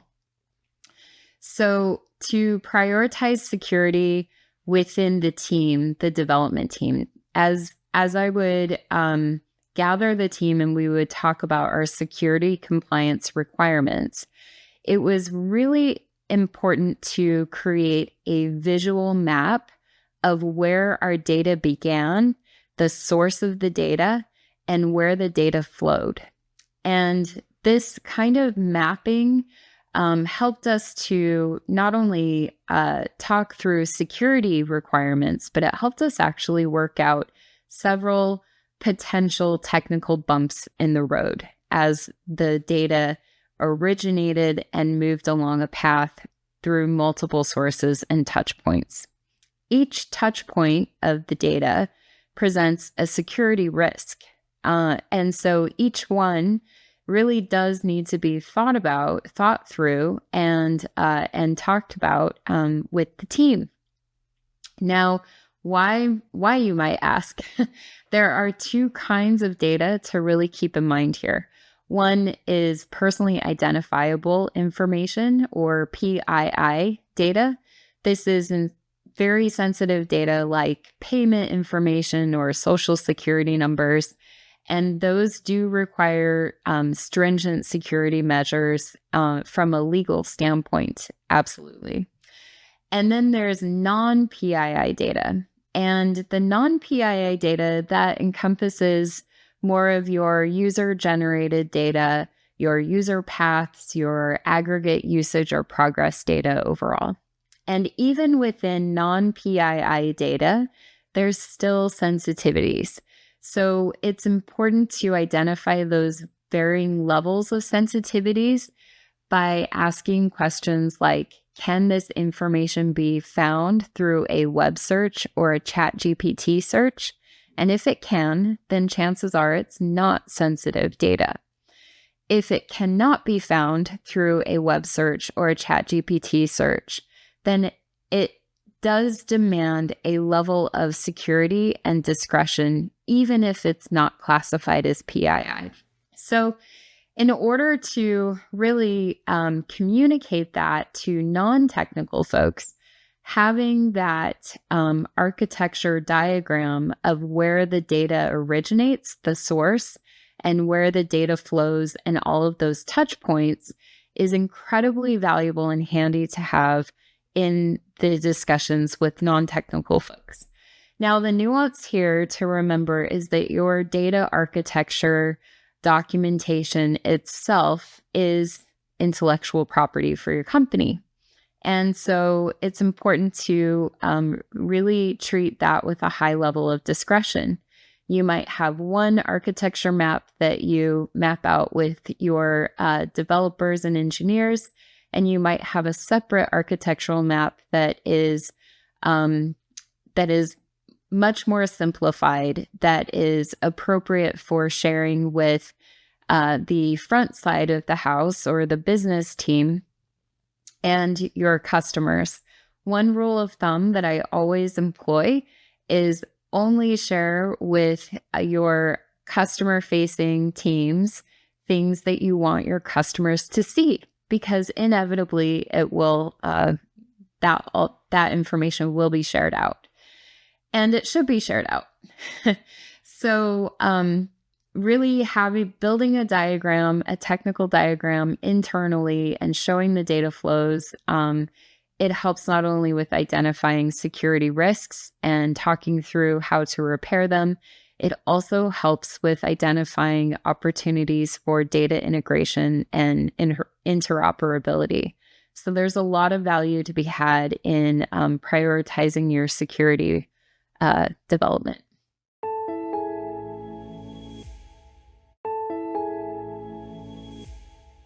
You've probably heard that data is the new oil. But what does that mean for artificial intelligence? Today, we're discussing why data management is more than just a buzzword.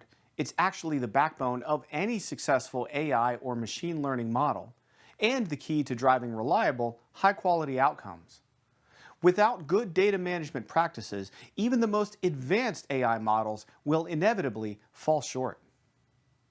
By the end of this video, you'll be able to summarize what data management entails and why it's so crucial for successful AI/ML projects. To start, let's define data management in the context of AI/ML. Data management refers to the comprehensive process of collecting, storing, organizing, and maintaining data in a way that ensures its quality, accessibility, and security throughout its entire life cycle. This process is critical because the performance of AI models hinges on the quality of the data on which they are trained. In fact, poor data management can lead to inaccurate models, biased predictions, and even entirely failed projects. Now, let's break down key components of data management. These include data collection, data storage, data pre-processing, and data governance. Each of these components plays a vital role in ensuring that your data is reliable and ready for use in AI/ML models. First, data collection is the process of gathering data from various sources, such as databases, sensors, APIs, or web scraping. The goal here is to collect high-quality, relevant data that accurately represents the problem you're trying to solve. It's important to ensure that your data collection methods are robust and ethical, as the data you collect forms the foundation of your AI model. Just like poorly conducted academic research, for example, poorly conducted data collection, either insufficient or poorly sourced, results in a model with equally poor capabilities. For example, companies like Tesla collect vast amounts of data from sensors and cameras on their vehicles to train their AI models for autonomous driving. This data includes real-time information about the vehicle's environment, which is critical for improving the car's ability to navigate the roads safely. Next, we have data storage. Once collected, your data needs to be stored in a secure and organized manner. This often involves using databases or data lakes, depending on the size and complexity of the data. Data storage solutions should be scalable and designed to allow for easy access for analysis and modeling. Additionally, secure storage practices, like encryption, are essential to protect sensitive data and comply with data privacy regulations. The most basic example of this is a collection of Excel spreadsheets, but methods can be far more sophisticated if necessary. For example, Amazon utilizes data lakes to store massive amounts of unstructured and structured data, including customer purchase history, product reviews, and browsing patterns. This data is securely stored and used to build recommendation algorithms and optimize logistics. Then comes data pre-processing. This is where raw data is cleaned, transformed, and prepared for analysis. Pre-processing might involve handling missing values, normalizing data, encoding categorical variables, or removing outliers. Proper pre-processing is crucial because it directly impacts the performance of your AI/ML models. Clean, well-prepared data leads to more accurate and reliable models, while poorly processed data can result in entirely misleading outcomes. An example of data pre-processing includes removing null characters, spaces from text values so as not to skew data. For example, banks like JP Morgan Chase use data preprocessing techniques to clean and normalize transaction data before feeding it into fraud detection models. For example, missing data or inconsistencies in customer transactions are handled to ensure the AI model can accurately detect unusual patterns, which of course might indicate fraud. Finally, there's data governance. This refers to the policies and procedures that ensure the quality, security, and ethical use of data throughout its lifecycle. Data governance includes aspects like data ownership, access control, compliance with regulations, and audit trails. It's about creating a framework that not only protects your data, but also ensures it's used responsibly and ethically. So why is all of this important? Because in AI and machine learning, the quality of your models is directly tied to the quality of your data. Even the most sophisticated algorithms can't compensate for poor data. Effective data management ensures that your data is accurate, consistent, and ready for analysis, leading to better model performance and more reliable results. In summary, data management in AI/ML is about more than just collecting and storing data. It's about creating a comprehensive strategy that covers every aspect of the data lifecycle, from collection and storage to pre-processing and governance. By implementing strong data management practices, you're laying the groundwork for successful AI/ML projects that can deliver real value. Now that you've learned the data lifecycle, you can dive deeper into each of these components, exploring best practices and tools you can use to manage your data effectively. Remember, good data management is not just a technical requirement. It is a critical success factor in AI/ML development.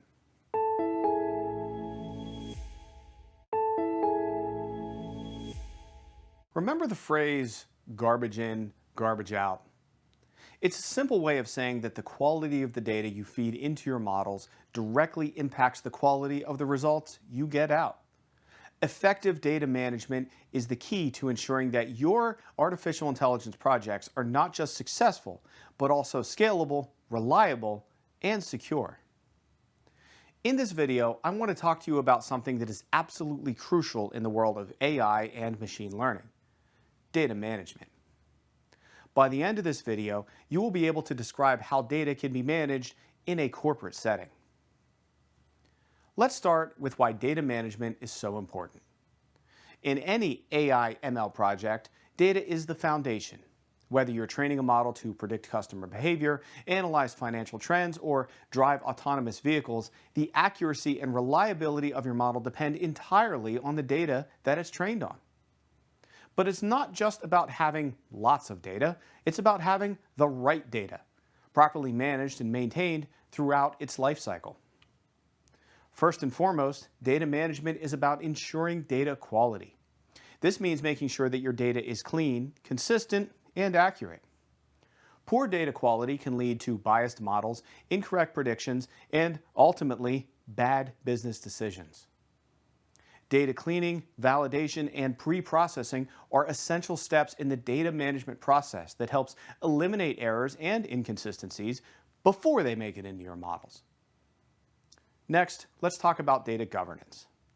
In today's world, where data privacy and security are top priorities, managing data responsibly is not just a best practice, it's a legal requirement. Data governance involves setting up policies and procedures that ensure data is used ethically, securely, and in compliance with regulations like GDPR or CCPA. This is particularly important in AI, where the misuse of data can have significant ethical and legal implications. Another critical aspect of data management is data storage and accessibility. As AI projects scale, the volume of data you're dealing with can become massive. You need a storage solution that's not only capable of handling large data sets, but also allows for easy and secure access. This is where cloud storage, data lakes, and databases come into play. But it's not just about where you store your data, it's also about how you organize it. Well-organized data is easier to access, analyze, and integrate into your AI workflows. Data security is another pillar of effective data management. In an era where data breaches are all too common, protecting your data from unauthorized access is critical.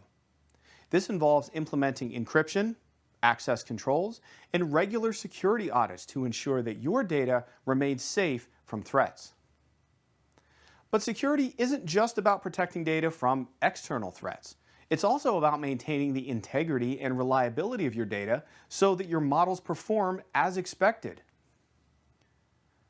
Finally, let's consider the long-term perspective.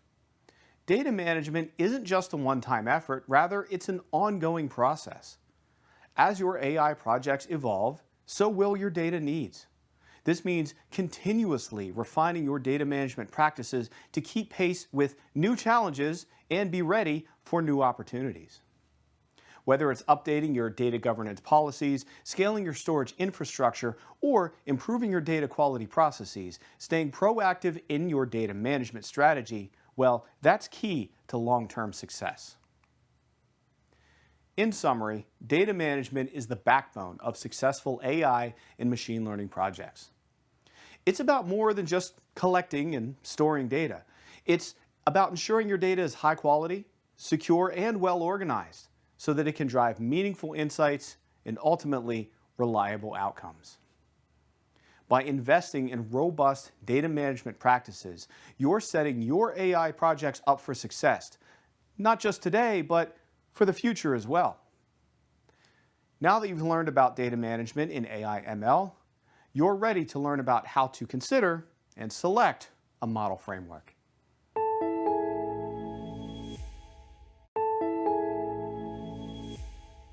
In this video, we're going to discuss an essential topic that every artificial intelligence or machine learning practitioner needs to be familiar with.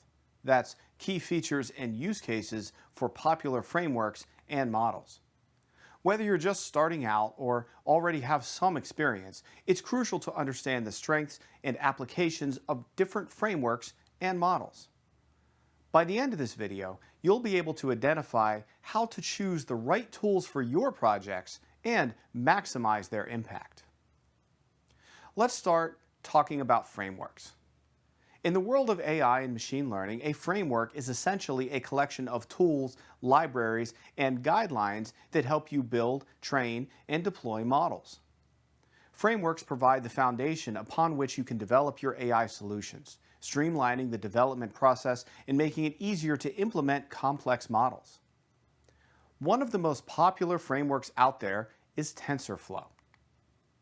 Developed by Google, TensorFlow is known for its flexibility and scalability.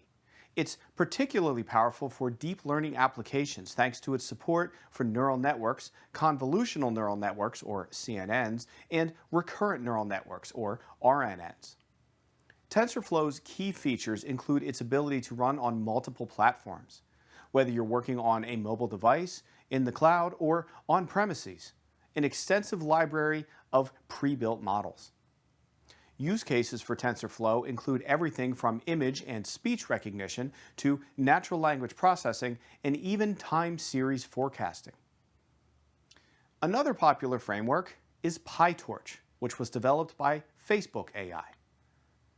PyTorch is beloved by researchers and developers alike for its ease of use and dynamic computational graph. This makes it highly intuitive, allowing you to build and modify models on the fly. PyTorch is particularly strong in the research community, where rapid experimentation is invaluable. Key features of PyTorch include its seamless integration with Python, support for GPUs, and a strong ecosystem of libraries like Torch Vision for computer vision tasks. You'll often see PyTorch used in academic research, prototyping, or any scenario where flexibility is crucial. Now, let's shift our focus to specific models that you can implement using these frameworks. One of the most versatile and widely used models is the convolutional neural network, or CNN. CNNs are designed to process grid-like data, such as images. Their architecture, which includes layers of convolutions, pulling, and fully connected layers makes them incredibly effective at identifying patterns in visual data. Key use cases for CNNs include image classification, object detection, and facial recognition. For example, CNNs are used in medical imaging to identify anomalies in X-rays or MRIs, and in autonomous vehicles to detect and classify objects on the road. Another powerful model is the recurrent neural network, or RNN, particularly its variant, the long short-term memory, or LSTM, network. RNNs are designed to handle sequential data, making them ideal for tasks where the order of inputs matters, such as time series forecasting or language modeling. LSTMs, in particular, are effective at capturing long-term dependencies in sequences, which is why they're widely used in applications like speech recognition, machine translation, or financial forecasting. For example, LSTMs can be used to predict stock prices based on historical data, or to generate text that mimics a specific writing style. Finally, let's talk about transformer models, which have revolutionized natural language processing. The transformer architecture and its popular variants like BERT and GPT are designed to process sequences in parallel rather than sequentially, making them highly efficient for large-scale language tasks. Transformers excel in tasks like text classification, translation, summarization, and even creative content generation. For instance, GPT-3, a variant of the transformer, was capable of generating human-like text based on a few input prompts, making it a powerful tool for content creation, chatbots, and more. So, how do you choose the right framework or model for your project? It all comes down to understanding the problem you're trying to solve and the specific requirements of your application. TensorFlow, PyTorch, CNN, RNN, or Transformer. Each has its own strengths and ideal use cases. By familiarizing yourself with these tools and their capabilities, you'll be better equipped to select the right framework and model to drive your AI project to success. In summary, we've learned that the first step in selecting the right framework and model is to clearly define the problem you're solving. Once you've done that, you can select your framework, and after you select your framework, you can select your model.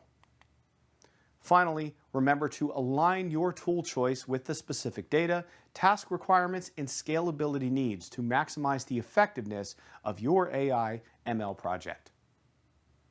Now that you know some key features and use cases for frameworks and models, your next task will be to implement them in real-world scenarios.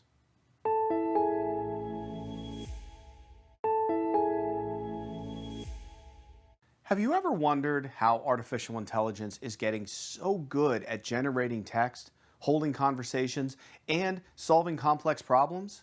Well, the secret lies in pre-trained large language models, or LLMs. Today, we'll explore why these AI models are making such a huge impact across industries. By the end of this video, you'll be able to identify common business challenges that pre-trained LLMs can solve. So, what makes pre-trained LLMs so special? These models like GPT, BERT, and T5 have been trained on vast amounts of text data. They've learned to understand and generate human language with remarkable accuracy. What's even more impressive is that they can be fine-tuned for specific tasks without needing to be trained from scratch. This makes them incredibly versatile and efficient for various applications.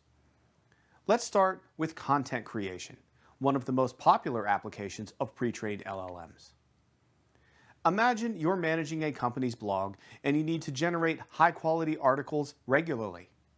With a pre-trained model like GPT, you can automate much of this process. You can feed the model a topic and it will generate a coherent, well-structured article in seconds. This doesn't just save time, it also allows you to maintain a consistent voice and style across your content, staying true to your brand. And it's not just limited to blog posts. You can use these models for generating marketing copy, social media posts, or even creative writing. Next, let's talk about customer service, a critical area for any business.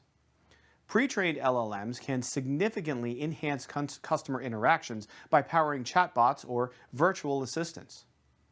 For example, with a model like BERT fine-tuned on customer queries, your chatbot or agent can understand and respond to customer questions with a high degree of accuracy. These models can handle everything from answering frequently asked questions or facts to troubleshooting technical issues, freeing up your human agents to focus on more complex tasks. This leads to faster response times and ultimately improved customer satisfaction. Another powerful application of large language models is in data analysis. Businesses generate and collect massive amounts of textual data, such as customer reviews, support tickets, or perhaps even social media mentions. LLMs like T5 can be used to analyze this data, extracting insight, summarizing key points, and even identifying trends. For instance, a company might use a pre-trained tool to automatically summarize customer feedback, highlighting common complaints or areas for improvement. This can provide valuable insight that drives better decision-making and more targeted business strategies. LLMs are also making a big impact in research and development, particularly in fields like healthcare, law, and finance. These models can be fine-tuned to analyze and generate specialized content, such as medical reports, legal documents, or financial forecasts. For example, a pre-trained model could be used to sift through thousands of medical papers to find relevant studies for a new drug development project. Or perhaps, in the legal field, LLMs can assist in drafting contracts or summarizing case law, significantly speeding up the research process, especially for those not well versed in legalese. Finally, let's consider the roles of LLMs in personalized marketing. By analyzing customer data, LLMs can generate personalized recommendations or personalized ad content, as well as emails and offers that resonate with individual customers. This level of personalization can significantly increase engagement and conversion rates. Imagine a model that generates tailored email campaigns based on a customer's past purchases and browsing behavior, offering exactly what they're looking for, when they're looking for it, in the manner they're looking for. In summary, pre-trained large language models are incredibly powerful tools that can be applied to a wide range of real-world problems. From automating content creation to enhancing customer service, improving data analysis, or driving research and development, the potential applications are vast. As these models continue to evolve, their impact on businesses will only grow, offering new opportunities to innovate and stay ahead of the competition. Now that you've learned how to identify common business challenges that pre-trained large language models can solve, your next step will be to fine-tune and implement these models in your own projects. Thanks for joining me today. I'm excited to see how you'll harness the power of LLMs to solve the challenges in your industry.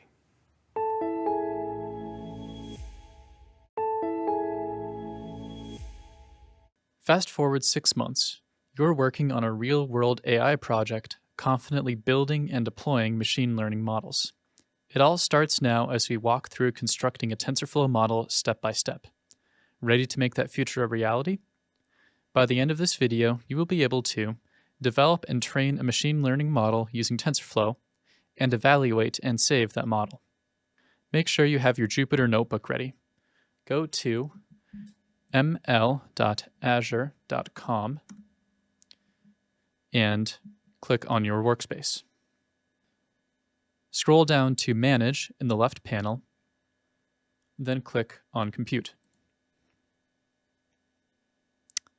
Select your instance, and if it is not already running, click Start. Then wait for it to start.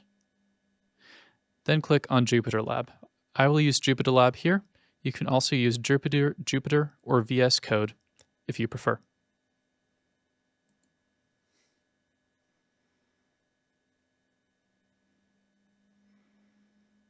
Click on File, then New, then Notebook, and select the default kernel.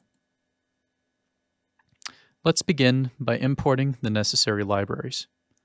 For this example, we'll use TensorFlow, along with a few other useful libraries like NumPy and Matplotlib.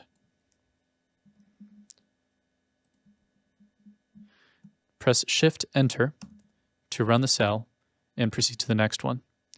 We see an error here, but a message telling us to ignore the above CUDART DLL error if you do not have a GPU set up on your machine.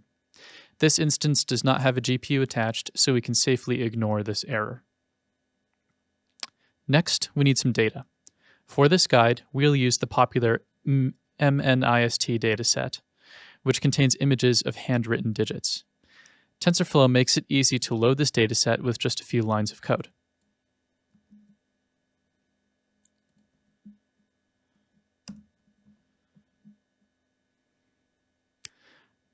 As you can see, the dataset is now loaded. We have our training and testing data ready to go. Before we train our model, it's important to pre-process the data. In this case, we'll normalize the pixel values to be between 0 and 1, which helps the model train more effectively.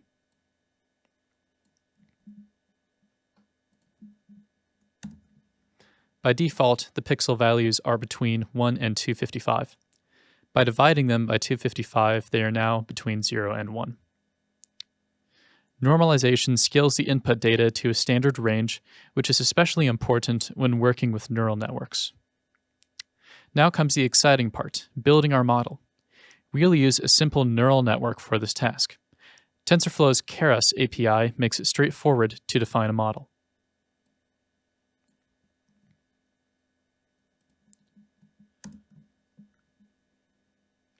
Here's what we're doing. We start with a flattened layer to convert the 2D images into a 1D vector. Next, we add a dense layer with 128 neurons and a ReLU activation function, followed by a dropout layer to prevent overfitting. Finally, we have another dense layer with 10 neurons corresponding to the 10-digit classes, the 10 numbers we're trying to classify, 0 through 9, and a softmax activation function to output probabilities. After building this model, we need to compile it. This step involves specifying the optimizer, loss function, and evaluation metrics.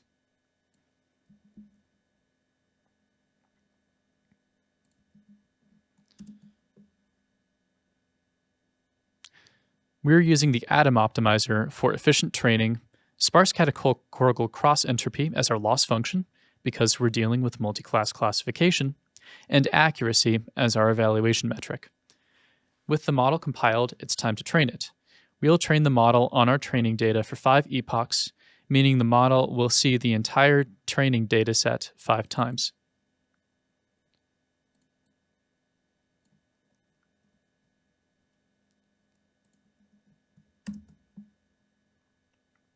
As the model trains, you'll see the loss decrease and accuracy increase with each epoch.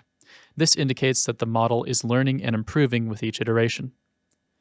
Once training is complete, it's crucial to evaluate the model on the test data to see how well it generalizes to new, unseen examples.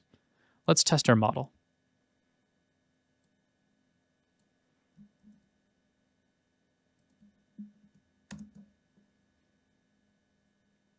Here, we can see the model's accuracy on the test data. A good model will have a high accuracy, indicating it can make correct predictions on new data. Finally, let's save our trained model so we can use it later without retraining. TensorFlow makes this easy with the save method.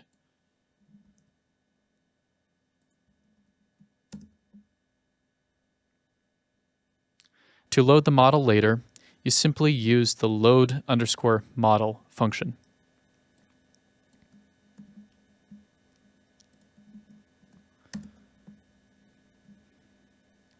This allows you to quickly reload your model and make predictions or further fine-tune it as needed. And that's it.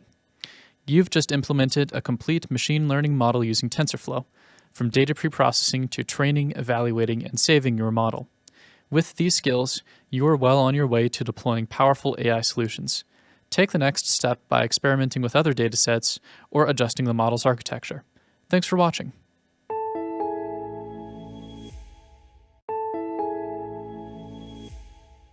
Have you ever wondered what separates a great machine learning model from one that barely gets off the ground? What if the key is in the tools and frameworks you use? In this video, we'll dive deep into PyTorch and show you how it can help you build models that not only perform well in theory, but also thrive in practice. By the end of this video, you'll be able to set up a coding environment and import necessary libraries to build a machine learning model using PyTorch, build, train, and evaluate a convolutional neural network, or CNN, using PyTorch, including data preprocessing and model optimization, and save and reload trained models for future use or further training. I'll be using Jupyter Notebook for this demonstration, but feel free to follow along in your preferred IDE. Let's begin by importing the necessary libraries. We'll need PyTorch, of course, as well as a few additional libraries for handling data and visualization. I press Shift-Enter to run the cell and proceed to the next one. I get an error message here involving libc10_cuda.so. However, I can safely ignore this error message since I don't have a GPU attached to this machine. Next, we'll load a dataset. For this guide, we'll use the SciFar10 dataset, which contains 60,000 32 by 32 color images across 10 classes. PyTorch makes it easy to load and transform this data using the Torch Vision library.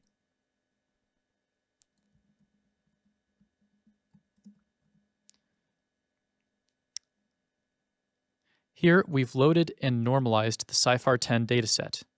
We've also created data loaders for both the training and test sets, which will handle batching and shuffling for us. Now it's time to define our neural network. We'll create a simple CNN convolutional neural network using PyTorch's nn.module class.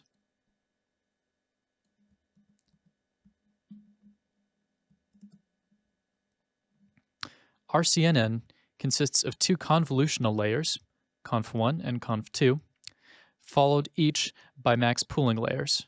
The order in which they're defined does not matter, and three fully connected layers. This structure is well suited for image classification tasks like SciFar10. With our model defined, we need to specify the loss function and optimizer.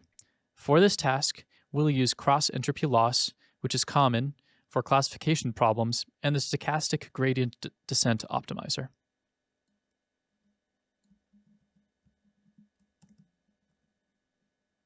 Cross-entropy loss will measure how well our model's predictions match the true labels, while SGD will update the model's weights to minimize this loss during training.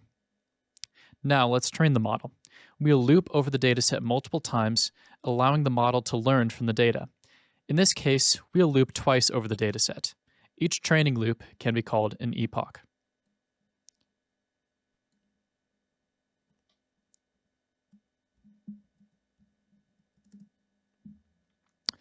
As the training progresses, you'll notice the loss decreases, which indicates that the model is learning and improving its accuracy on the training data.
Once training is complete, it's essential to evaluate the model on the test set to see how well it generalizes to new data.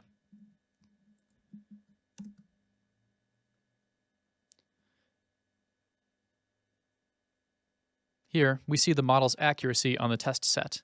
This tells us how well the model is likely to perform on new, unseen data. To save your model for future use, PyTorch provides a simple method to save and load models. That method is the torch.save method, which takes the model and a file path as parameters. To load the model later, you can easily restore it using the following code.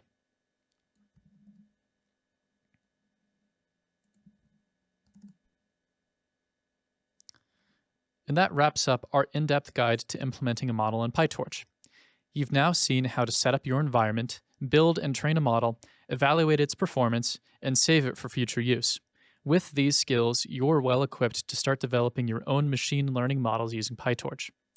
Experiment with different datasets, tweak your model architecture, and try out other optimizers to see how they affect performance.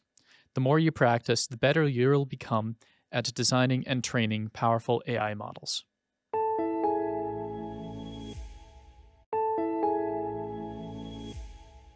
So you're starting your first project and you're brimming with ideas. So many, in fact, that you're stuck choosing between TensorFlow, PyTorch, and scikit-learn for your next machine learning project. Well, with so many options, it's easy to feel overwhelmed. In this video, we'll break down the key criteria to help you make the right decision for your project's unique needs. By the end of this video, you'll be able to identify the key criteria you should consider when choosing a machine learning framework. First, let's talk about the nature of your project. One of the primary factors in choosing a framework is understanding the specific requirements of that project. Are you building a deep learning model for image recognition? Or perhaps a simpler, more classical machine learning model for predictive analytics? The complexity and type of the model will heavily influence your choice. For deep learning tasks, particularly those involving neural networks, TensorFlow and PyTorch are the leading contenders. TensorFlow offers excellent scalability and production readiness, making it a strong choice for large-scale applications. On the other hand, PyTorch is known for its flexibility and is a favorite in research environments due to its dynamic computation graph. If your project involves classical machine learning algorithms, think decision trees, support vector machines or SVMs, or linear regression, scikit-learn, well, that's often the go-to. It's easy to use, integrates well with the Python ecosystem, and is highly efficient for small to medium-sized datasets. Next, consider the scale and complexity of your project. If you're working with massive datasets or required distributed computing capabilities, TensorFlow's ability to scale across multiple graphic processing units, or GPUs, well, that can be a game changer. PyTorch also supports distributed training, but TensorFlow's ecosystem offers more tools and services for deployment at scale. For smaller projects, or when quick iteration is more important than scale, PyTorch's ease of use and rapid prototyping abilities can give you a significant advantage. Meanwhile, for traditional machine learning tasks, scikit-learn's simplicity and efficiency make it a perfect fit for smaller scale applications. Another crucial factor is the deployment environment. Where will your model be used? Will it be deployed in a cloud environment, on mobile devices, or perhaps on embedded systems? TensorFlow shines in cloud deployments, especially when integrated with Google Cloud Platform or AWS. It also supports TensorFlow Lite for mobile and embedded applications, making it a versatile choice if you need a solution that can operate across different environments. PyTorch has been making some strides in becoming more production ready, with tools like TorchServe for deploying models at scale. However, if you're looking to deploy models on edge devices or in production environments where deployment pipelines are critical, TensorFlow's mature ecosystem, well, that gives it the edge. Community support and documentation, they're often overlooked, but they're also essential for your long-term success. TensorFlow has a vast and active community, extensive documentation, and countless tutorials, which can be incredibly helpful, especially when tackling complex problems. PyTorch, while still relatively young compared to TensorFlow, has quickly grown in popularity, particularly in academia. Its community is vibrant, and its documentation is highly regarded for both clarity and comprehensiveness. Scikit-learn, meanwhile, has been a staple in the machine learning community for years, with a wealth of resources and a strong community to back it up. Finally, consider the learning curve. If you're new to machine learning or want to get up and running quickly, scikit-learn is by far the easiest to pick up. TensorFlow, particularly with its Keras API, has become more accessible, but it still comes with a steeper learning curve due to its extensive functionality. PyTorch, with its Pythonic approach, strikes a balance between ease of use and flexibility, making it a great choice for those who need both rapid development and depth. So how do you decide? Here's a quick checklist to recap how you can make your choice. Step 1, define the type of model you need to build. Step 2, assess the scale and complexity of your project. Step 3, consider where and how the model will be deployed. Step 4, evaluate the level of community support and documentation available. Step 5, think about your team's familiarity with the framework and the learning curve involved in implementation. Choosing the right framework is crucial for the success of your project. By considering these factors, you can select a tool that not only meets your immediate needs, but also supports your long-term goals. Whether you choose TensorFlow, PyTorch, or scikit-learn, each has its own strengths that can help you achieve your project's objectives. Now that you know what to consider when evaluating a framework, you can consider some case studies where these frameworks have been successfully implemented, giving you even more insight into making the best choice.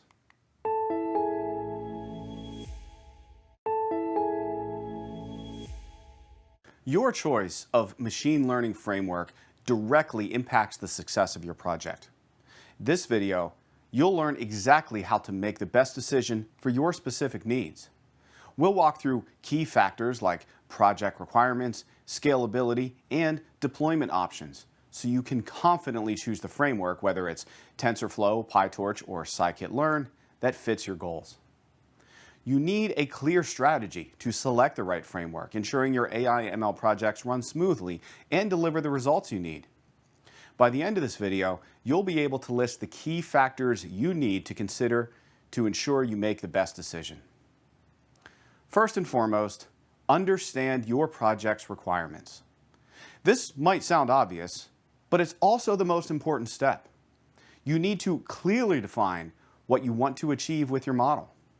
Are you dealing with image recognition, natural language processing, or perhaps a recommendation system? The nature of your task will heavily influence which framework is most suitable to accomplish that task. For instance, if you're building complex neural networks for deep learning tasks, frameworks like TensorFlow or PyTorch, those are generally the best options. On the other hand, if you're focusing on classical machine learning models, scikit-learn's simplicity and efficiency might be all you need.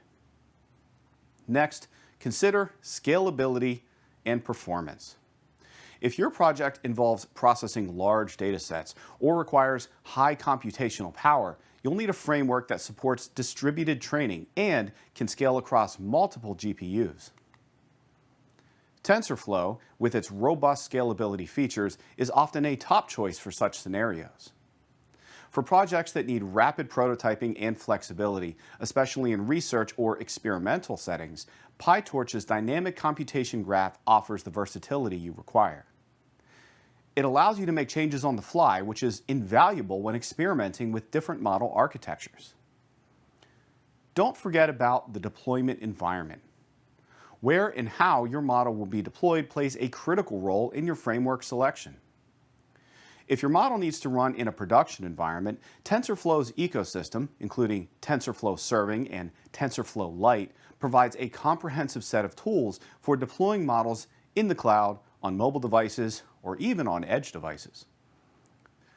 PyTorch has been catching up with tools like TorchServe for model deployment, But if you're looking for a solution that seamlessly integrates with large-scale production systems, TensorFlow might be the better option.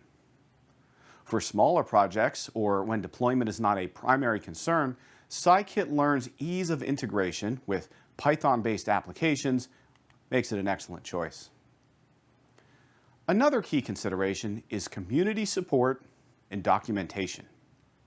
A strong community and well-maintained documentation are vital, especially when you run into challenges. TensorFlow, for example, has a vast community, extensive resources, and comprehensive documentation. PyTorch, while newer, has quickly developed a strong community and is particularly popular in academic and research circles. Scikit-learn has long been a staple in the machine learning community, with a wealth of tutorials and resources available. Finally, think about learning curve. If you or your team are new to machine learning, you'll want to choose a framework that's accessible and has a gentle learning curve. Scikit-learn is known for its simplicity and is a great starting point for beginners.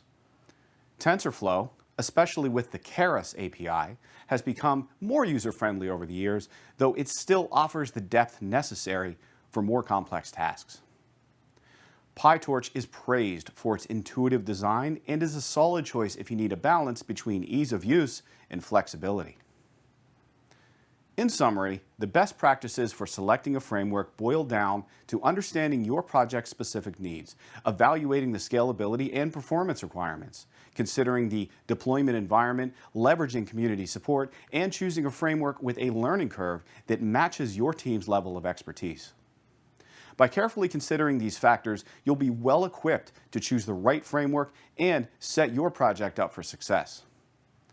Remember, there's no one-size-fits-all solution. The best framework for your project is the one that most closely aligns with your project's specific goals, constraints, and available resources. I hope this summary has provided you with a clear roadmap for making that decision. Now that you've learned how to select a framework, dive into the considerations for deploying platforms and start building your innovative projects with your framework of choice.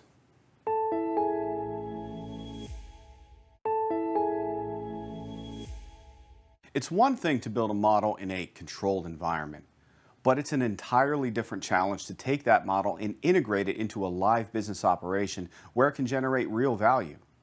For example, one of my coworkers once participated in a project with an online grocery retailer that needed assistance with warehousing operations to reduce lag time for orders and decrease costs. By implementing AI-driven robots to assist in his process, robots that required real-time communication and coordination with a central hub, the new, highly efficient warehouse benefited greatly. By the end of this video, you'll be able to summarize why this is so effective and identify some of the issues you should anticipate along the way. First, let's talk about why implementing a model in a business context is so powerful. When done correctly, it allows organizations to make data-driven decisions at scale. For example, a well-implemented predictive model can identify patterns in customer behavior, enabling a company to proactively address customer churn or make personalized marketing strategies that drive engagement and therefore sales. One of the key benefits is real-time decision-making. When a model is effectively integrated into a business's operations, it can analyze incoming data in real time and generate actionable insights almost instantaneously. This is particularly valuable in dynamic industries like finance, retail, or healthcare, where timely decisions can lead to significant competitive advantages. Another critical aspect is operational efficiency. Machine learning models can streamline various business processes by automating routine tasks, optimizing resource allocation, and predicting maintenance needs before issues arise. For instance, in supply chain management, models can predict demand fluctuations, helping companies maintain optimal inventory levels and reduce waste. Consider how predictive maintenance models in manufacturing can reduce downtime by anticipating equipment failures. This not only saves costs, but also improves safety and productivity. When these models are deployed effectively, they become an integral part of the decision-making process, helping to optimize operations at every level. However, implementing a model in a business environment isn't without its challenges. One of the most common issues you'll encounter is data integration. Businesses often have data spread across multiple systems and formats, and sometimes even across different countries. Ingesting this data into a cohesive model can be a significant hurdle. To address this, you'll need to ensure that your data pipelines are robust and that your data is clean, consistent, and readily accessible. This might involve significant upfront work in data engineering, but it's absolutely crucial for the ultimate success of your model. Another challenge is model performance and scalability. A model that works well in a test environment might struggle in production, especially as the volume of data increases. That's why it's essential to design your model with scalability in mind right from the start.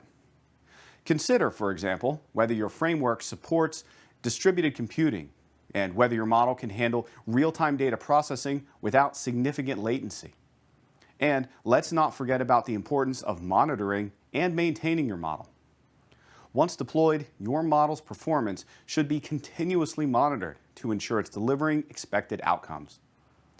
Over time, the data it processes, well, that might change. This is known as data drift. And your model may need to be retrained or adjusted to maintain its accuracy and, of course, relevance.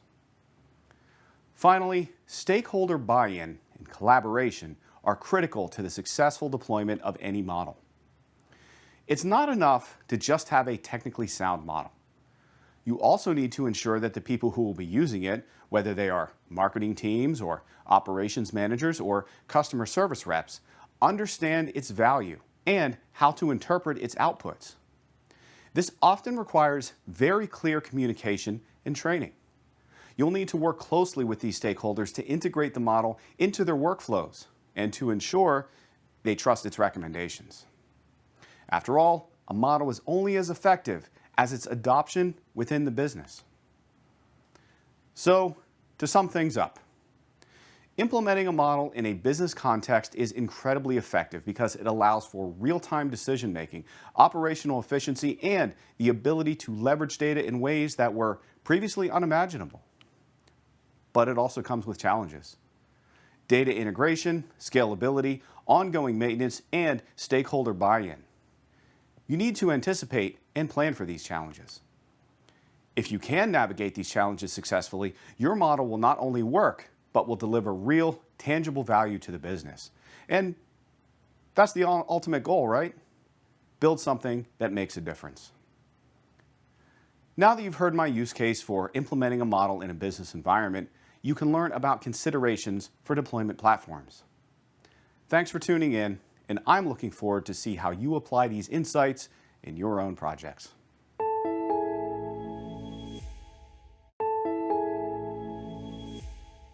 Your machine learning model is only as strong as the platform on which it's deployed.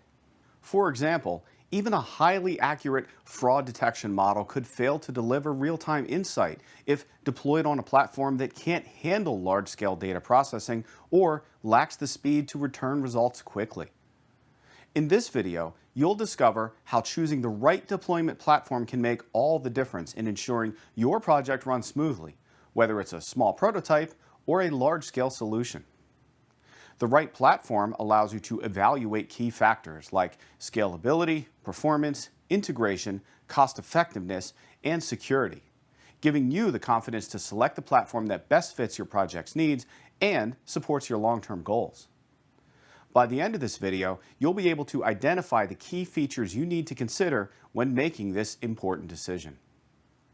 First, let's talk about scalability. Scalability is the ability of the platform to handle increasing amounts of work, or its potential to be enlarged to accommodate that growth. For instance, if you anticipate that your user base will grow or that you'll be dealing with more data in the future, you need a platform that can scale accordingly. Public cloud providers like AWS, Azure, and Google Cloud are known for their scalability, offering services that can handle everything from small applications to global scale systems. Think about it this way. If your model is a seed, the deployment platform, well, that's the soil. For the seed to grow into a strong tree, the soil must be both fertile and expansive. A scalable platform ensures that your model can grow alongside your business without hitting a ceiling. Next, performance. Performance is all about how well the platform can handle your computational needs. If you're dealing with real-time data or heavy processing tasks, you'll need a platform that provides high compute power, maybe even specialized hardware like graphics processing units or GPUs. You should also consider latency. How quickly does the platform process data and return results? For applications that require real-time responses such as fraud detection or live customer support, low latency is non-negotiable. Next, let's talk about cost effectiveness. While it's tempting to choose the platform with the most features, it's important to balance those capabilities with that platform's cost. Different platforms have different pricing models such as pay-as-you-go, reserved instances, or fixed monthly fees. You'll need to consider the cost implications of data storage, compute power, and additional services you might need like load balancing or content delivery networks. A cost-effective platform doesn't mean the cheapest one. It's about getting the best value for your money. You want a platform that meets your technical requirements without breaking the bank, allowing you to invest in other areas of your project. Next, we have integration and ease of use. When you deploy a model, it's rarely a standalone entity. It needs to interact with other systems, databases, and applications. A deployment platform should offer robust APIs and seamless integration capabilities with your existing tech stack. For example, if your company uses a particular customer relationship management, or CRM, or enterprise resource planning, ERP system, your deployment platform should easily connect with it.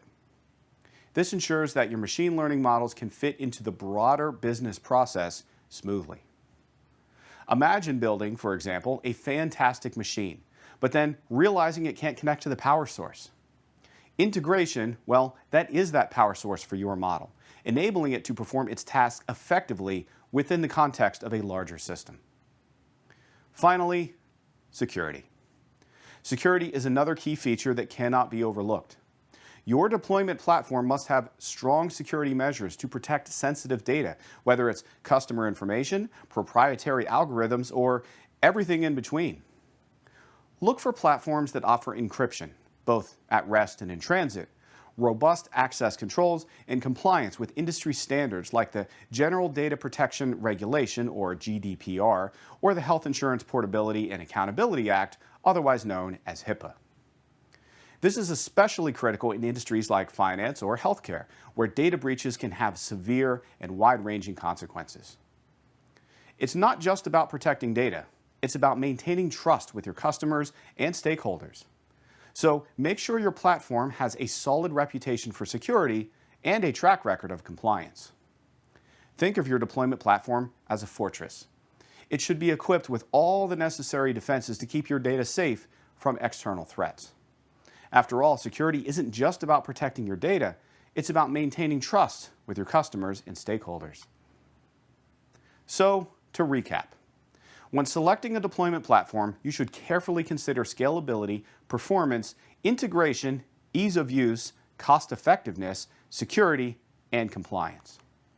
These factors will not only determine how well your model performs in the real world, but also how easily you can manage and grow your deployment over time.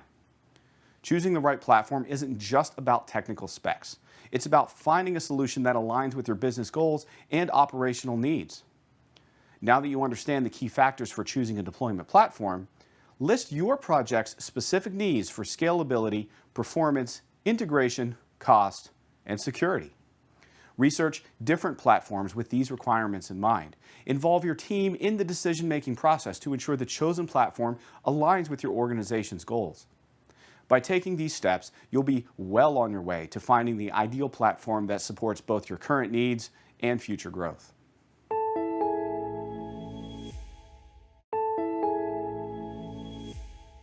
Two developers begin a project. One struggles with manual setups and complex configurations, while the other deploys a full cloud infrastructure with just a few clicks using Microsoft Azure. In today's video, we'll show you how to be that second developer. By the end of this video, you will be able to identify the key features Azure provides and explain how to navigate the Azure environment. So let's get started. Log into the Azure portal by navigating to portal.azure.com. When you first log into the Azure portal, you're greeted with a clean and intuitive interface. The navigation menu on the left side gives you access to all the core services Azure offers. Let's take a quick tour to familiarize ourselves with the layout. The Home button brings you back to this main dashboard at any time. Dashboard allows you to customize your own workspace with shortcuts to your most used services. And All Services gives you access to the full range of Azure offerings neatly categorized for easy navigation. To create a new resource in Azure, you can click on the Create a Resource button at the top left. Azure offers hundreds of resources, from virtual machines to databases and AI services. For this example, let's set up a simple virtual machine. In the search box, type virtual machine. A virtual machine is like a computer you can set up in the cloud, and you can choose the operating system, size, and storage options that best meet your needs. Scroll down, click Create, and then Virtual Machine. Here, we can configure our virtual machine. Azure allows you to choose from a variety of operating system images, Windows, Linux, and more. You'll also select the size of the virtual machine, which determines how much CPU and memory it has. For the resource group, use an existing resource group or create a new one. I will use an existing resource group. Resource groups help you organize and manage related resources in Azure. You can think of them as folders that keep everything tidy.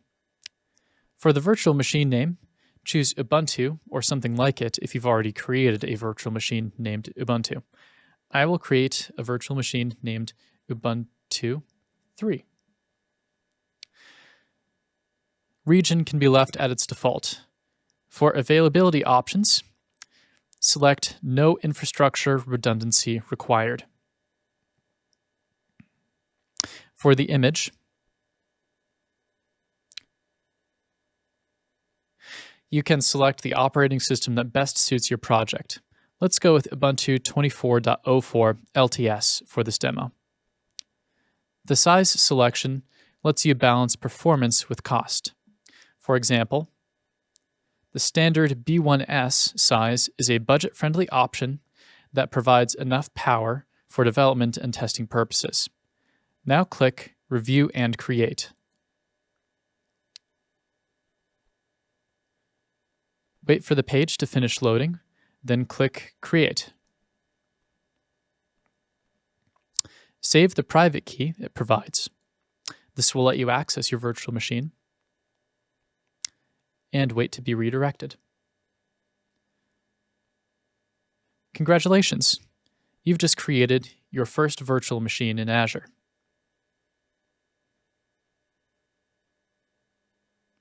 Wait for the deployment to finish, then click the button Go to Resource.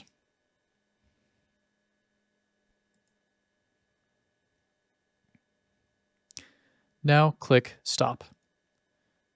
And yes, to confirm that you want to stop the virtual machine. Leaving virtual machines or other Azure resources running will add a balance to your account, so you should only leave resources running while you're actively using them. Later, you can come back to this page and click Start to start this VM and connect to it. Now that we've seen how to create a basic resource, let's explore some of the other powerful resources Azure has to offer. Go back to All Services.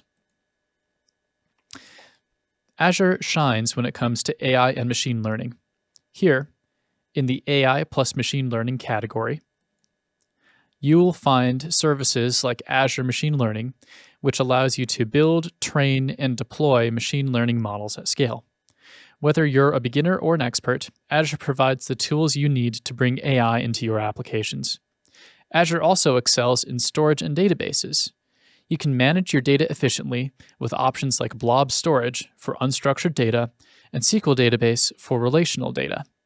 These services are scalable and secure and integrate seamlessly with other Azure services.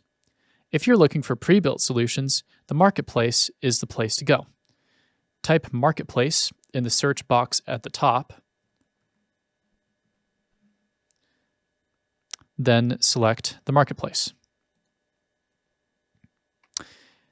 It offers a wide range of applications and services directly from Microsoft and third-party vendors that you can deploy directly into your Azure environment. Budgeting is a critical part of deploying on the cloud. Azure's pricing calculator helps you estimate the costs of running different services so you can plan your project accordingly. You can view it at azure.microsoft.com/en-us/pricing/calculator. You can input the resources you plan to use and get a detailed cost estimate based on your usage. Before we wrap up, it's important to know where to go if you need help. Azure offers comprehensive support and documentation. Type Help and Support into the search bar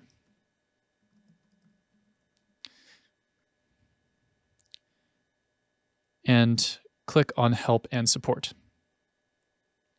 The Help and Support section provides access to troubleshooting guides, documentation, and even direct support from Azure experts. Azure's documentation is thorough and constantly updated. Whether you're just starting out or diving into advanced topics, you'll find step-by-step guides, API references, and best practices to help you along the way. And that's a brief introduction to Azure. We've covered the basics of navigating the portal, creating resources, and exploring some of the services that make Azure such a powerful platform.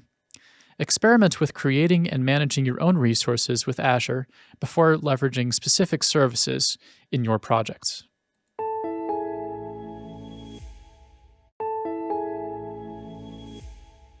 You've just built an impressive machine learning model. It's accurate, efficient, and performs flawlessly in your controlled environment. But in machine learning, it's not enough to just build a good model that works in theory. It needs to work seamlessly in an imperfect environment, handling unexpected data, scaling under pressure, and integrating into existing systems. So, how to ensure your model is ready to deploy in the real world?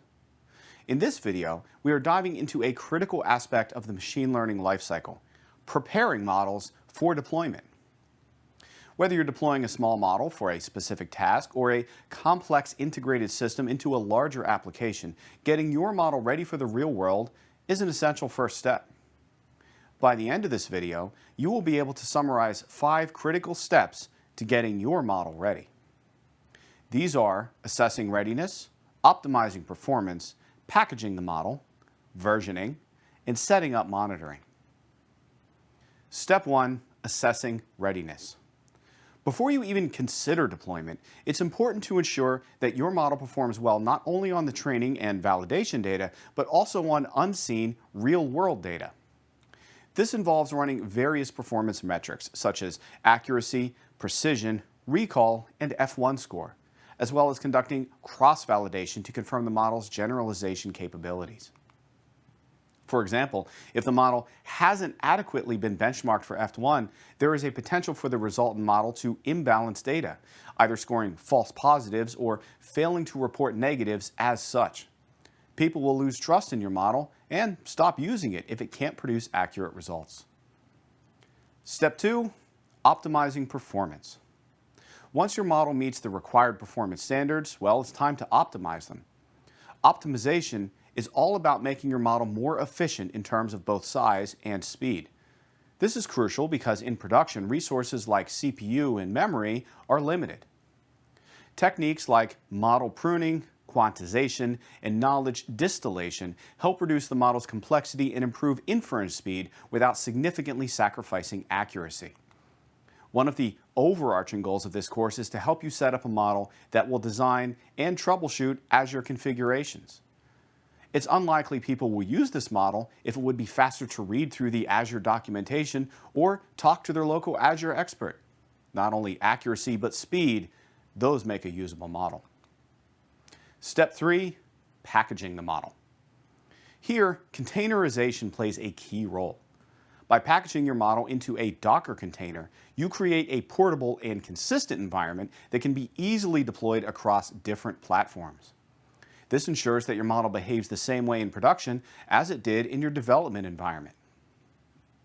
Step 4, versioning. Version control allows you to keep track of changes to your model over time. This is particularly important when multiple versions of a model need to be both maintained and updated. Tools like Git, MLFlow, or DVC are commonly used for this purpose. Keeping track of the versions of your model will help you measure performance improvement over time and identify any regressions. Step 5, set up monitoring. Finally, after your model is deployed, continuous monitoring and logging, those are essential. Deployment doesn't mean your job is done. No, that's just the beginning. Monitoring allows you to track key performance indicators in real time, ensuring that your model continues to perform as expected. Logging helps capture any errors or anomalies, providing valuable insight that we can use for future updates. In summary, preparing a model for deployment involves 5 critical steps: assessing readiness, optimizing performance, packaging the model, versioning, and setting up monitoring. Each of these steps is crucial to ensure that your model can operate efficiently and reliably in a production environment. Now that you know these 5 steps, it's time to explore the specifics of deploying models on different platforms. Stay tuned.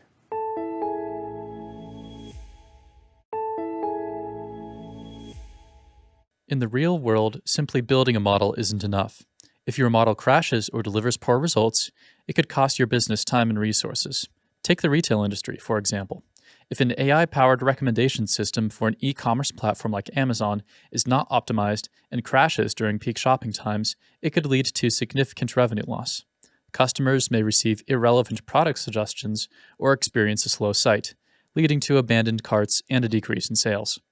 Proper model optimization ensures that these systems can handle high traffic and deliver accurate results, even during large-scale events like Black Friday.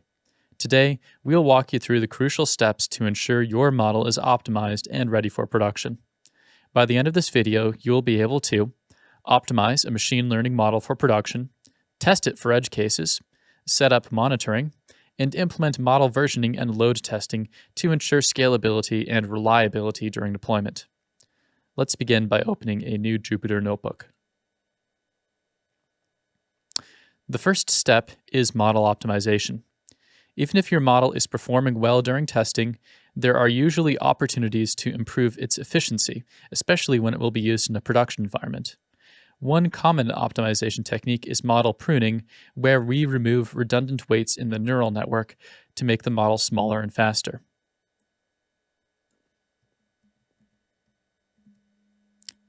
Here's some example code showing how to implement model pruning on TensorFlow using the prune low magnitude method.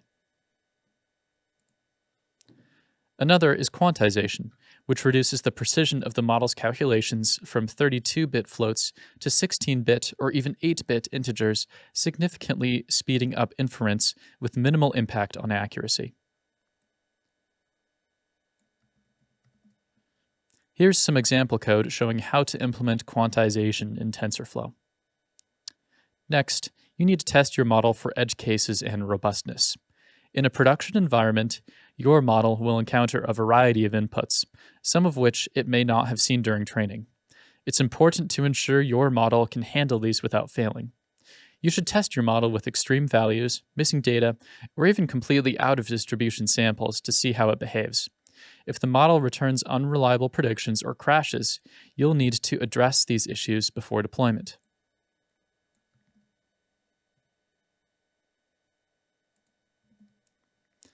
Here's some example code testing the model on an empty input. After optimization and testing, the next step is setting up monitoring for your model.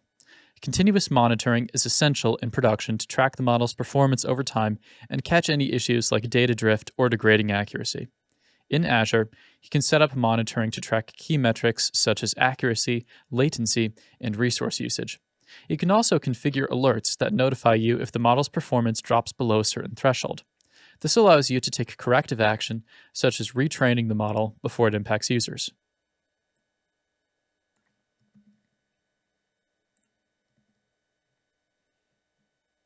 Here's some example code showing how to load a model from an Azure ML workspace and set up monitoring on it.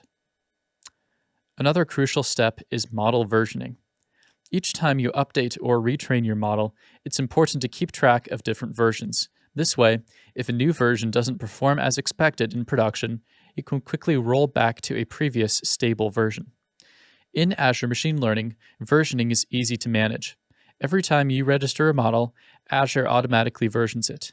You can deploy specific versions and even set up CI/CD pipelines to automate the deployment of new versions while keeping the older ones readily available for rollback.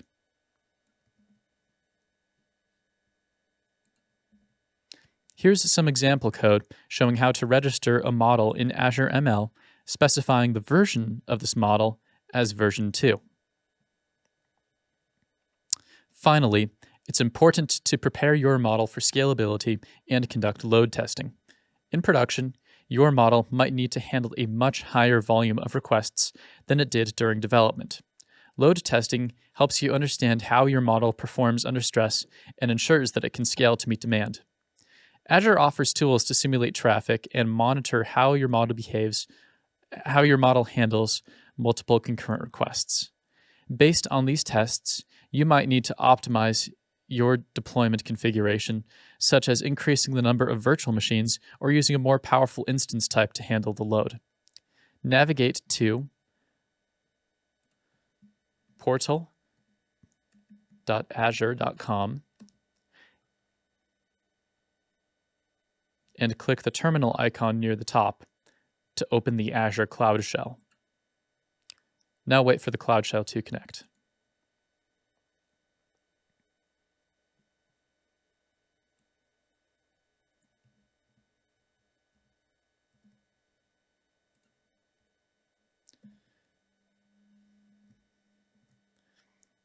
Here's some example code showing how to run a load test in Azure. And that's a wrap on the additional steps you need to take to prepare your model for production deployment. You've learned how to prepare your machine learning model for production deployment.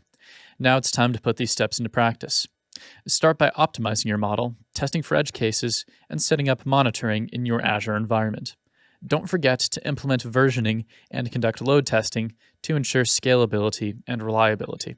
Remember, deploying a model isn't just about getting it live. It's about ensuring it's optimized, robust, and ready to handle real-world challenges.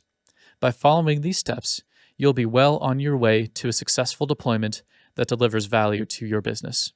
Thanks for watching.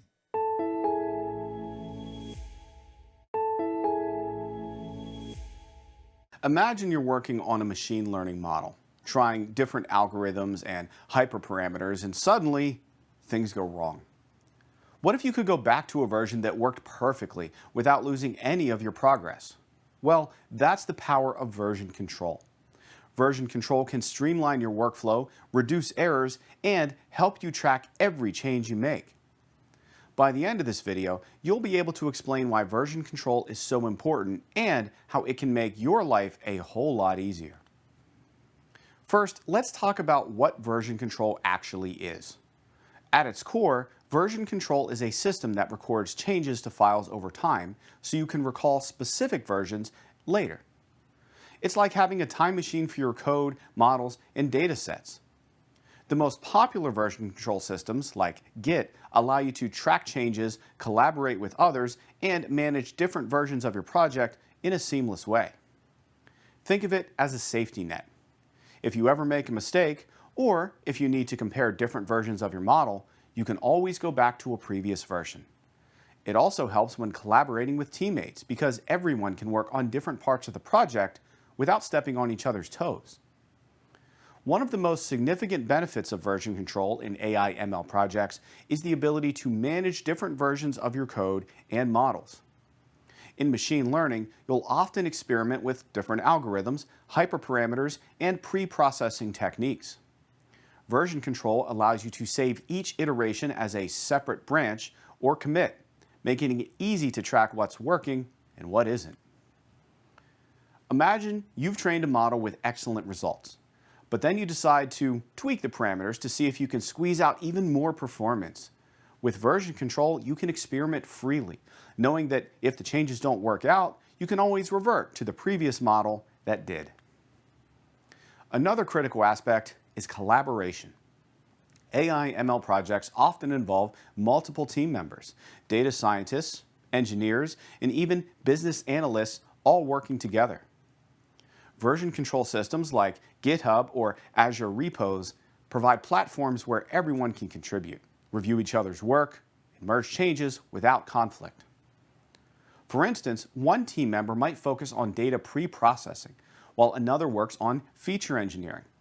With version control, each person can work in their own branch, and when they're ready, their work can be reviewed and merged into the main project seamlessly. In AI ML projects, it's not just code that needs versioning. Data sets and results are equally important. Version control systems can help you track changes to your data sets and ensure that your experiments are reproducible. By logging the data sets, code, and parameters used in each experiment, you can reproduce any result, making your research more reliable and more credible. This is especially important when you're working on long-term projects or collaborating across different teams. Version control allows you to keep a detailed history of what data was used for each model, ensuring that you can replicate and validate your results whenever needed. Finally, let's talk about deployment and production. When you're ready to deploy a model, version control becomes even more critical. It ensures that the exact version of the model that passed all tests and validations, well, that's the one that gets deployed. Moreover, if something goes wrong in production, version control allows you to quickly roll back to a previous stable version, minimizing downtime and potential errors. In summary, version control is more than just a tool. It's an essential practice in AI ML projects. It helps you manage your code and model versions, facilitates collaboration, tracks data sets and results, and ensures stability during deployment. Whether you're working alone or as part of a team, adopting version control will streamline your workflow and improve the reliability of your projects. So, if you're not already using it, now is the time to start. Now that you know why version control is so important, you're ready to learn how to set it up and use version control in your AI ML projects.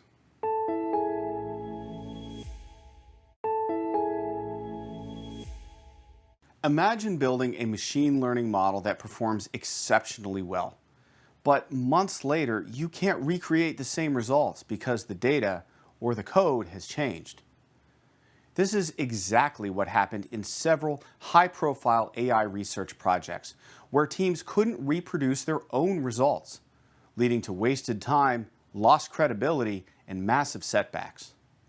In this video, you'll learn how to ensure reproducibility in your AI ML projects so you can avoid these pitfalls.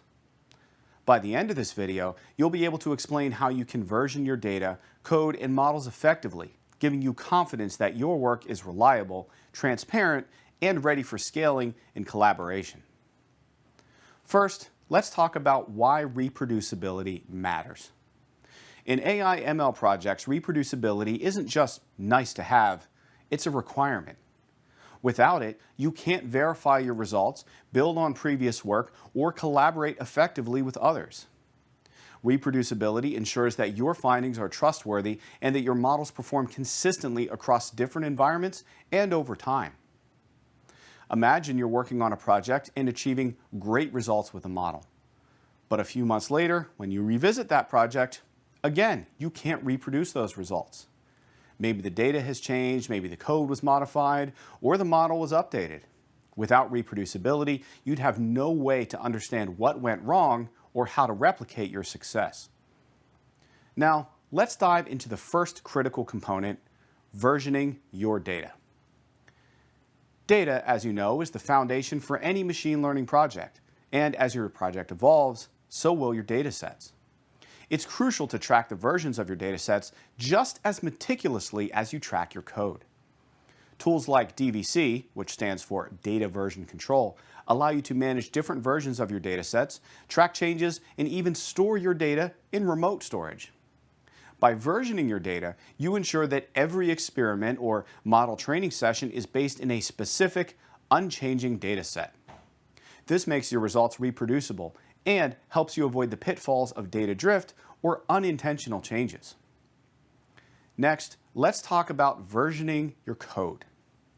Your code is the blueprint for how your models are trained, tested, and deployed. Without proper versioning, even small changes in your code base can lead to different outcomes, making it impossible to reproduce your results. Git is the industry standard for versioning code. With Git, you can create branches for new features or experiments, track changes through commits, and merge them back into the main project when ready. This not only ensures you can reproduce results, but also fosters collaboration by allowing multiple team members to work on different parts of the project simultaneously and without conflict. The third key component is versioning your models. Just like your data and code, your machine learning models will go through multiple iterations as you tweak parameters, try different algorithms, or retrain on new data.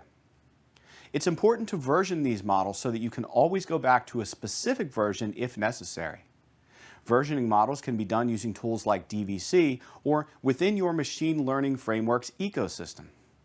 For instance, TensorFlow and PyTorch allow you to save model checkpoints and track versions. This way, if you discover that a particular model had the best performance, you can always deploy that exact version without worrying about what might have changed in the meantime. Finally, let's discuss bringing it all together. To achieve full reproducibility, it's not enough to version just one component. You need to version your data, code, and models together. This ensures that every experiment is fully documented, and any results can be reproduced exactly as they were originally generated.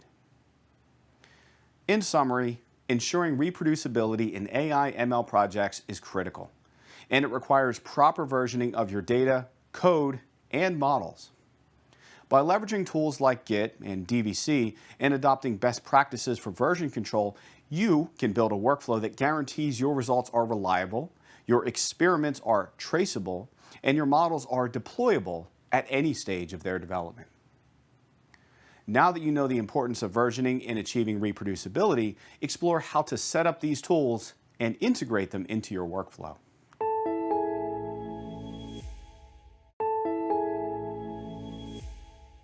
Imagine you've spent months perfecting your AI model.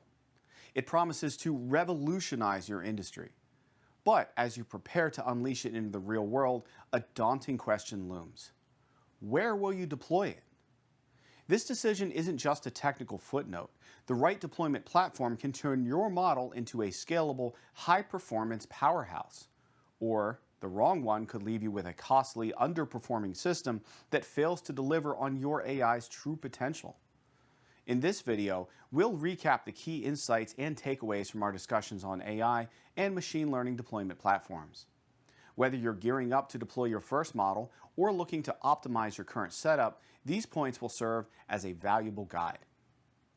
By the end of this video, you'll be able to summarize what you need to consider when selecting a deployment platform. So let's get started. First and foremost, we discussed why selecting the appropriate deployment platform is so crucial. Deployment platforms are the backbone of any AI/ML project. They not only host your models, but also ensure they run efficiently, reliably, and securely. The right platform can enhance your model's performance, streamline development workflows, and provide flexibility as your project scales. Conversely, a poor choice can lead to inefficiencies, increased costs, and even outright project failure. Therefore, understanding how to evaluate and select a platform that aligns with your project's specific needs, well, that's essential. We then discussed the 5 key factors you should consider when selecting a deployment platform: scalability, performance, cost effectiveness, integration and ease of use, security. Let's briefly revisit each of these. Scalability refers to a platform's ability to handle growth and increase demand. Vertical scalability allows you to increase the power of existing resources, such as upgrading to a more powerful server. Horizontal scalability lets you add more instances to distribute the workload. We emphasized assessing your project's current and future needs. Ask yourself, will your data volume increase over time? Or do you anticipate more users or higher traffic? Choosing a platform with robust and flexible scalability options ensures your application remains efficient and responsive as it grows. Next, we looked at performance. Performance is about how well the platform can handle your computational and latency requirements. Key considerations include compute power. Does the platform offer CPUs or GPUs suitable for your model's complexity? Latency. Is the response time acceptable for your application's needs, especially for real-time predictions? Reliability. Does the platform provide consistent uptime and handle workloads smoothly? We also discussed the importance of performance testing and benchmarking to ensure the platform meets your specific requirements. Cost is, of course, a crucial factor.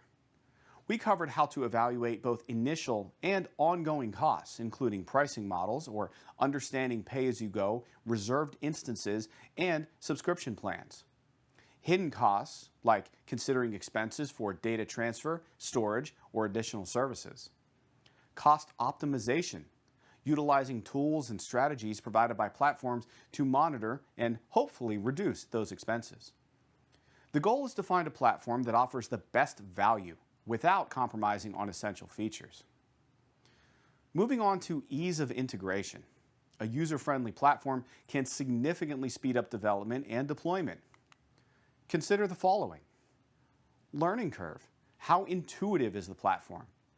Does it offer comprehensive documentation and community support? Integration. Can it easily integrate with your existing tools and workflows? Management tools. Does it provide robust tools for monitoring, logging, and automating deployments? Selecting a platform that aligns with your team's expertise and workflow can enhance productivity and reduce development time. Next, we examine security. Protecting data and ensuring compliance with relevant regulations is non-negotiable. Key points include data security. Does the platform offer encryption, identity management, and regular security updates? Compliance certifications. Is it compliant with standards like GDPR, HIPAA, or ISO? Disaster recovery. What provisions are in place for backups and recovery in case of failure? A secure and compliant platform safeguards your data and builds trust with both users and stakeholders. To tie it all together, we outlined practical steps for evaluating and selecting the right platform. Define your requirements. Clearly outline what your project needs concerning the 5 key factors we discussed. Research and compare platforms.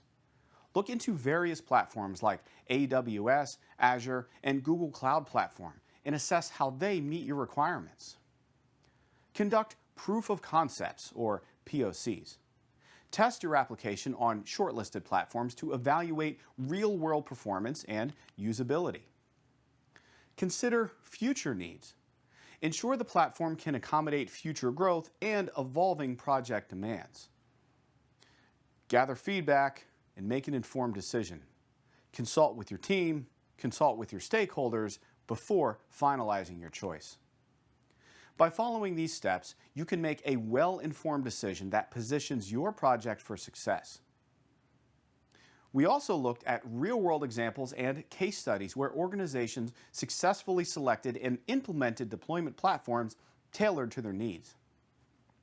These examples illustrated how careful evaluation and strategic decision-making lead to efficient and scalable solutions.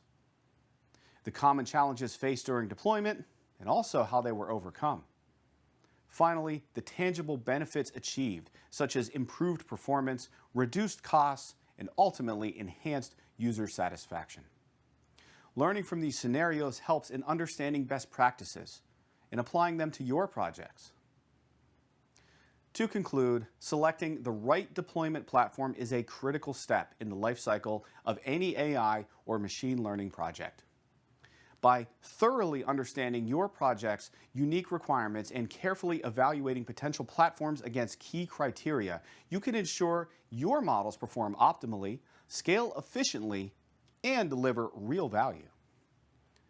Now that you've gained insight into selecting the right deployment platform for your AI and machine learning projects, thoroughly assess your current project's needs across the 5 key factors we discussed.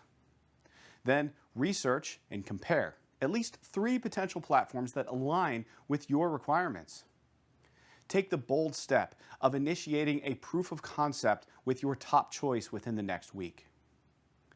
Remember, the right platform not only supports your current needs, but also paves the way for future innovation and growth.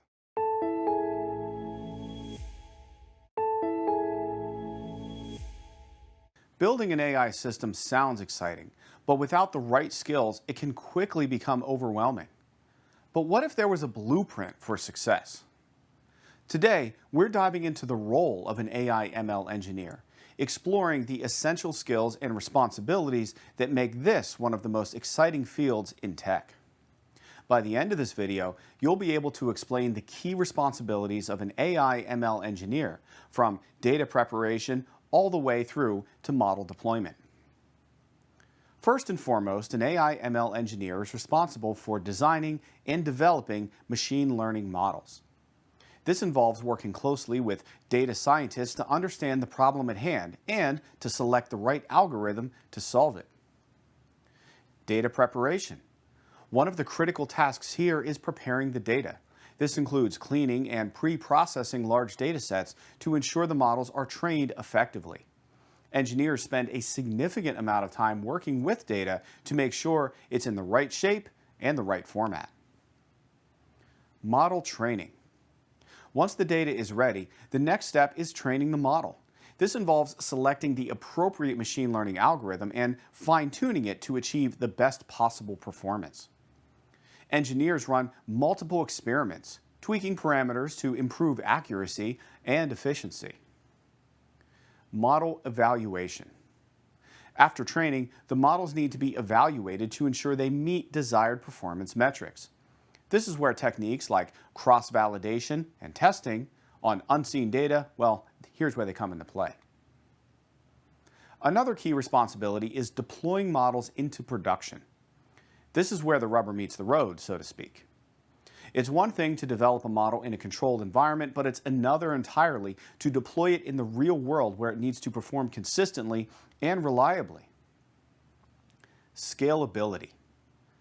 AI ML engineers must ensure that the models can scale to handle large volumes of data and requests, especially in real-time applications.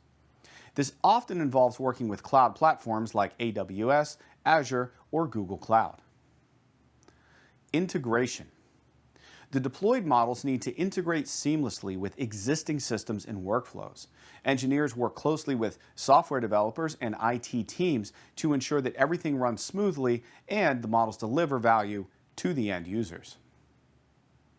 Monitoring and maintenance. Once deployed, models required continuous monitoring and maintenance.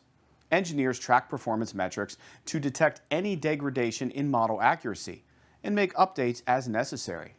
This is crucial in environments where data and business requirements are constantly evolving. AI ML engineering is not a solitary pursuit. Collaboration is at the heart of what we do.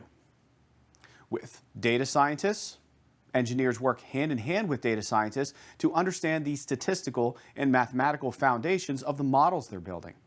This collaboration ensures that the models are both theoretically sound and practically feasible.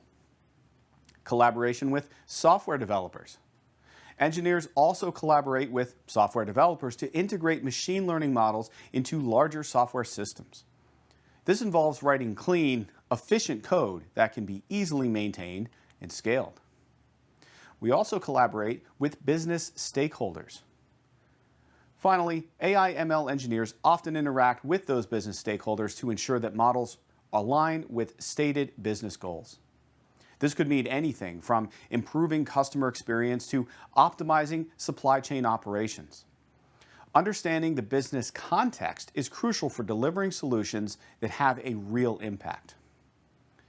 The field of AI and machine learning is constantly evolving, and staying up to date with the latest industry trends and advancements, well, that's a key responsibility. For example, continuous learning. Engineers must continuously learn and adapt to new tools, frameworks, and techniques. This could involve anything from mastering new programming languages like TensorFlow or PyTorch to staying current with the latest research in artificial intelligence. It includes attending conferences and workshops. Many AI/ML engineers attend industry conferences, workshops, and meetups to network with peers and learn about the latest innovations in their field. This knowledge can then be applied to their own work, ensuring they can stay ahead of the curve. Experimentation. Finally, engineers are often encouraged to experiment with new ideas and approaches, whether it's trying out a new algorithm or testing a novel application of AI in their industry. Innovation is at the core of what they do. Let's wrap things up. In this video, you learned that AI/ML engineers are at the fore of innovation, driving the future of technology. They design, train, and deploy machine learning models, ensuring they work in real-world environments. They prepare and clean data, collaborate with cross-functional teams, and monitor models for consistent performance. And they learn continuously to stay up to date with industry trends. Whether you're looking to step into this role or simply understand it better, grasping these core responsibilities are essential. Now that you are familiar with the role and responsibilities of an AI/ML engineer, you're ready to discover the key skills and competencies required for this role.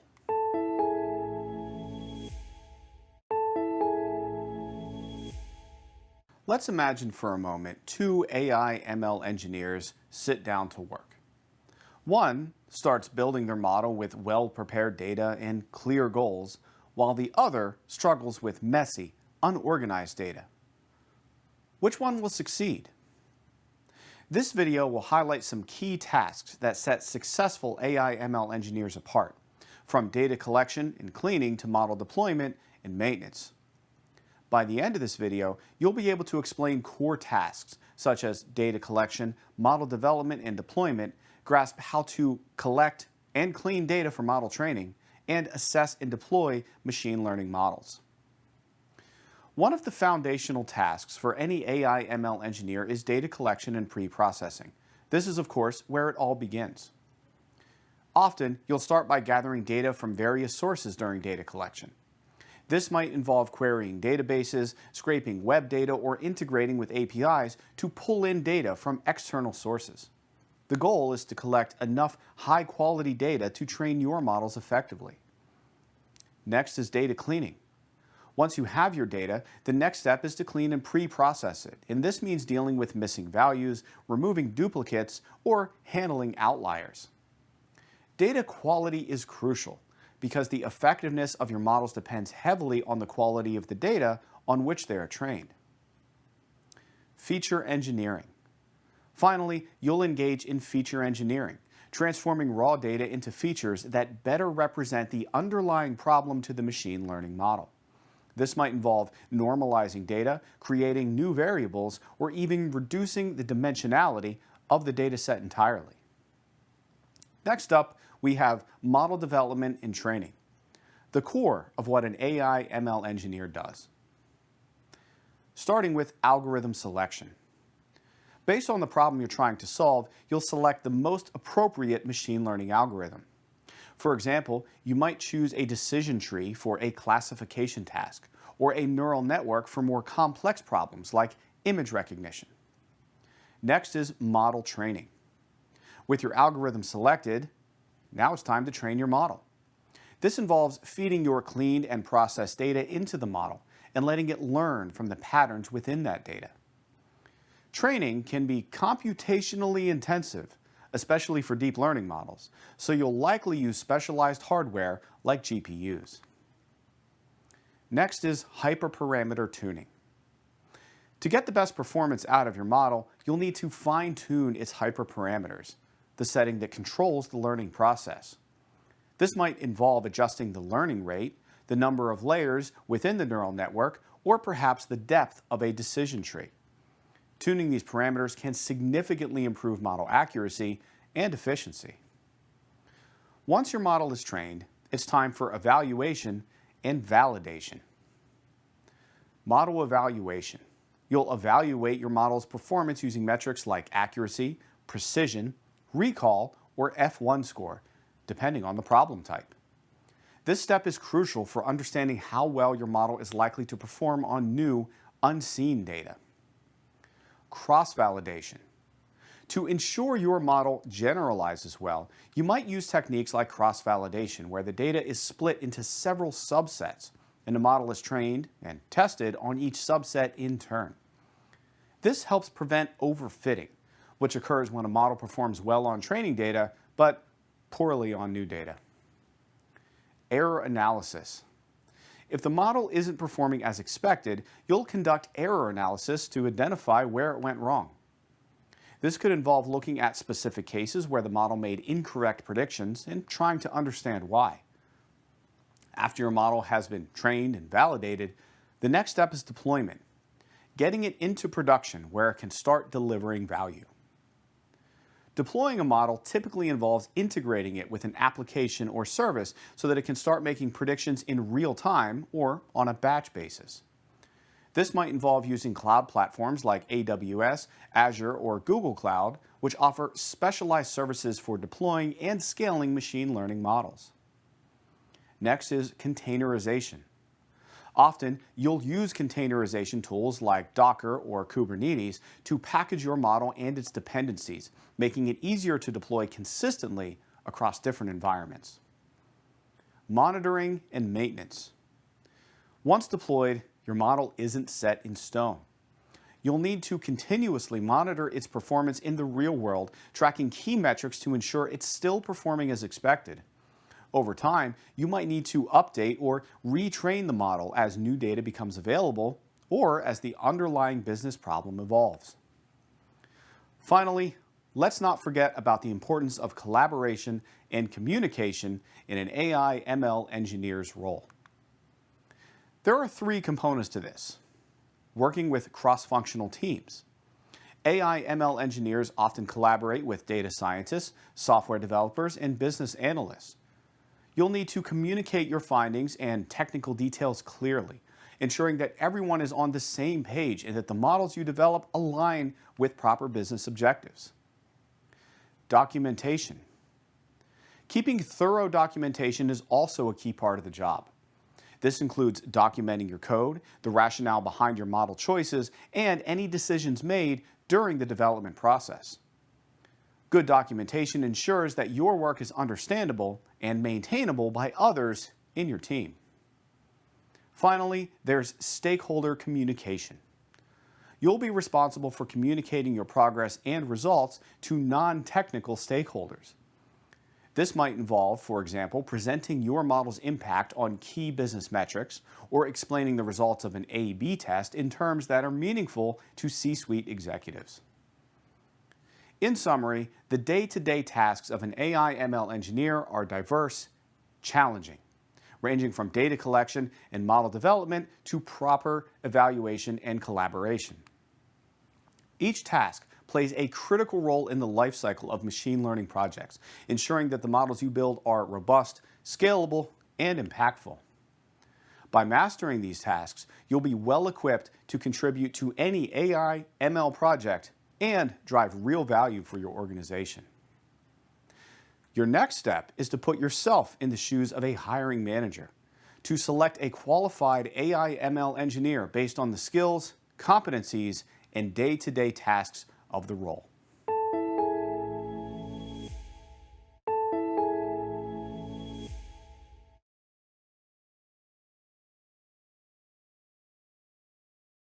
During the Great Resignation, one of the most exciting projects that my team got to work on was building a machine learning algorithm to predict who is going to leave, when, and why.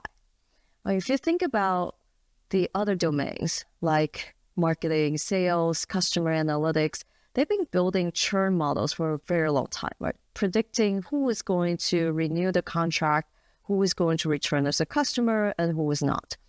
In the same fashion, we do this using slightly different data on employees to build a model to predict who is going to leave, meaning resign and go to another company.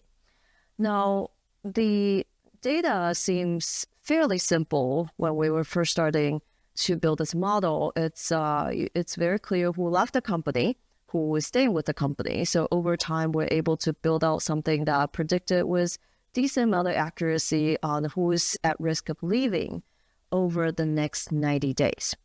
And along with what puts them at higher risk than other people.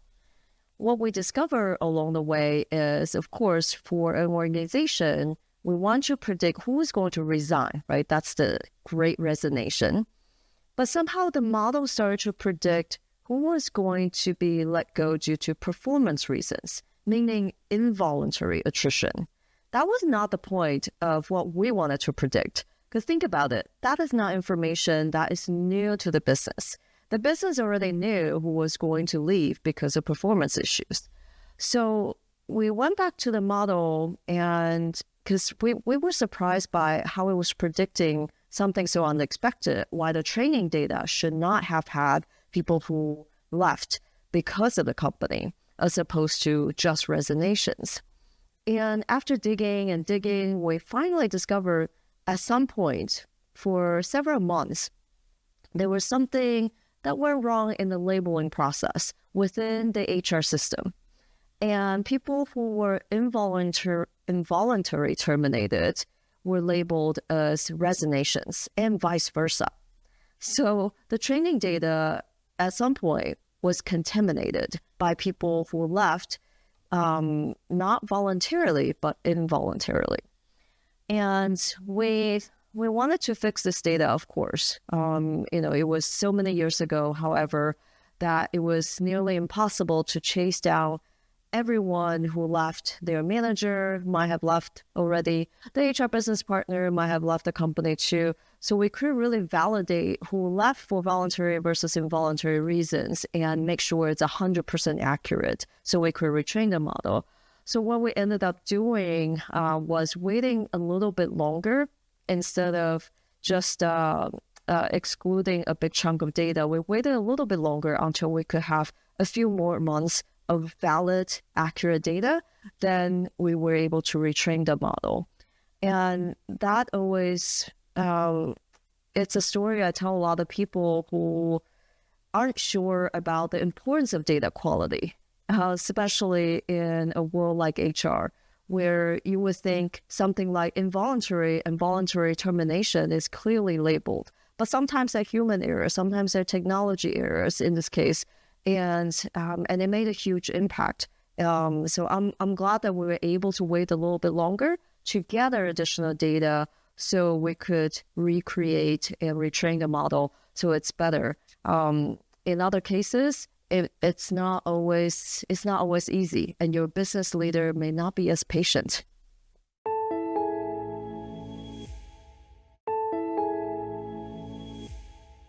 Picture this. You've developed a cutting-edge AI model, but when it's deployed, it doesn't scale properly, or the user interface leaves people frustrated. How do you prevent this?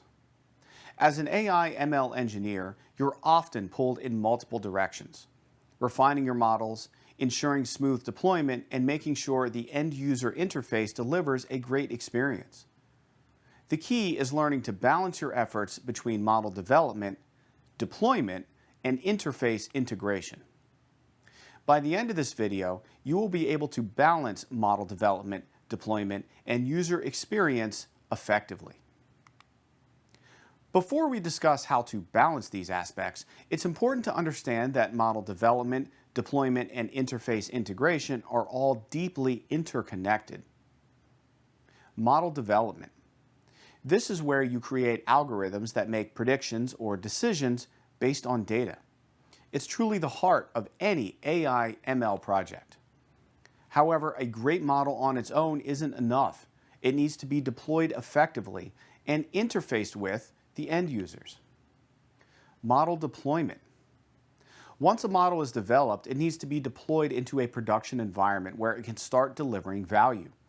This involves ensuring the model is scalable, reliable, and integrated into the larger system architecture. Interface integration. Finally, the model needs to be accessible to end users, often through an interface such as a web application or API. The interface is where your model interacts with real users, so it's crucial that this part of the project is user-friendly and responsive. Each of these components must work together seamlessly for the project to be successful. Balancing these three aspects, development, deployment, and interface, often depends on the phase of the project and that phase's specific needs. In the early stages of a project, the primary focus should be on model development. This is the time to experiment with different algorithms, fine-tune your model, and ensure it meets required performance metrics. At this stage, deployment and interface considerations are secondary, but should still be kept in mind, especially in terms of scalability and integration. As your model approaches its final form in the mid stages, you'll want to shift toward deployment. Consider how the model will be integrated into the existing infrastructure and start setting up necessary pipelines for continuous integration and continuous deployment, otherwise known as the CI/CD process. Ensuring that the model can be deployed smoothly and monitored in production becomes increasingly important.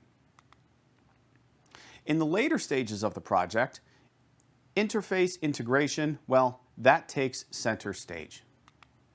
This is where you'll work closely with front-end developers or UX/UI designers to ensure that the model outputs are accessible and useful to the end users. User experience becomes a critical factor in how the model's results are presented and interacted with.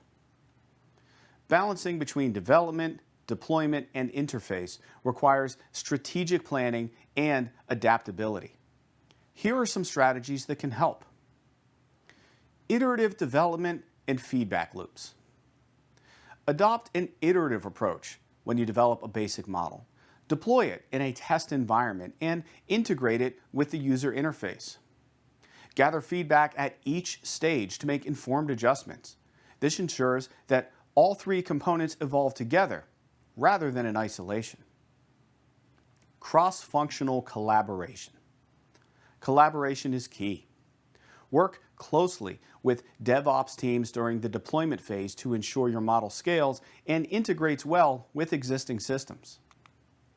Similarly, collaborate with UX/UI designers during interface development to ensure the model's outputs are user-friendly.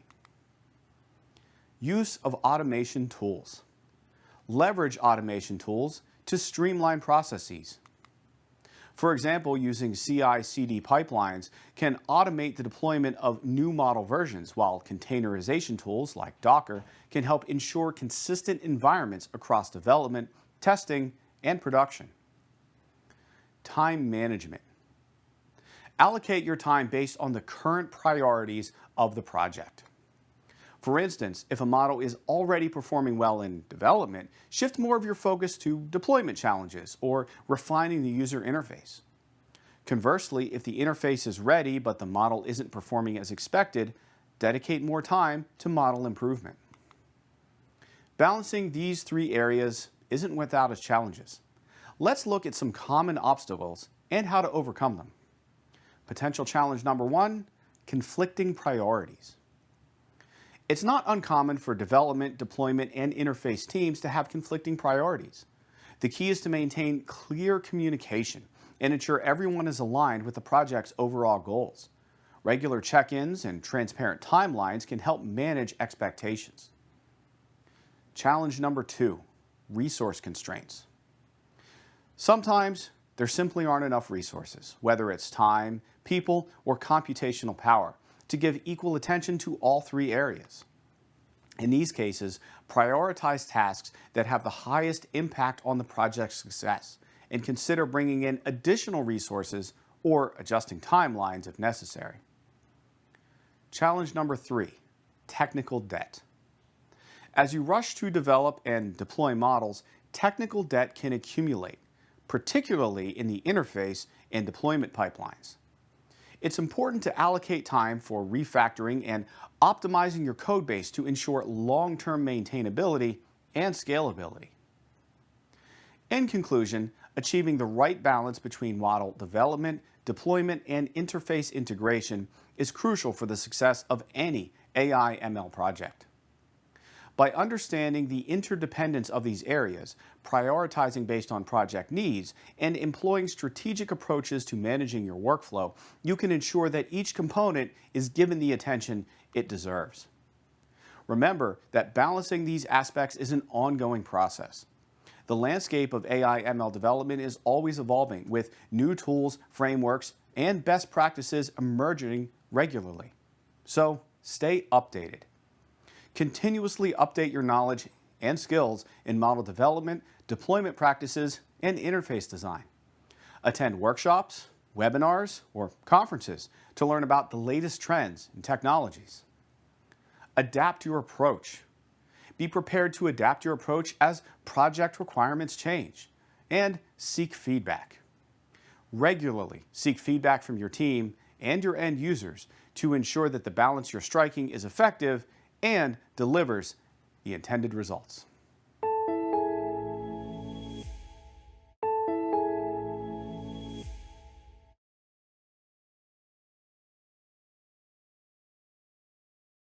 There have been many times in my career where I've witnessed coworkers, teammates, mentors eager to execute and create innovative solutions without first fully understanding what the problem is and who they're trying to solve that problem for.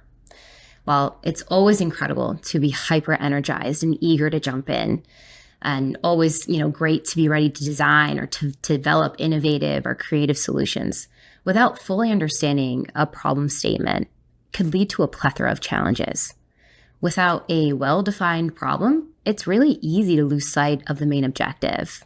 It could cause you to swirl, you could lose focus, or you could develop a solution to a problem that just doesn't exist.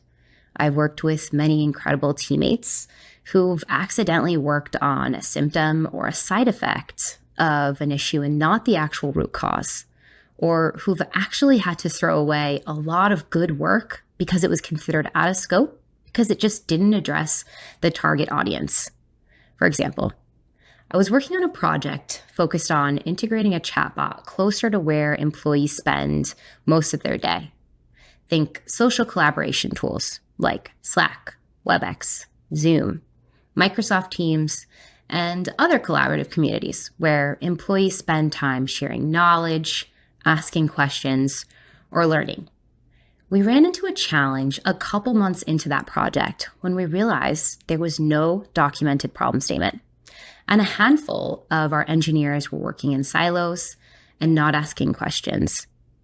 It turns out that they were developing an instance of this specific chatbot for mobile devices and another instance of this chatbot for touchscreen devices, neither of which were considered in scope for the problem or the target audience that our business stakeholders were looking to solve for at that specific moment in time.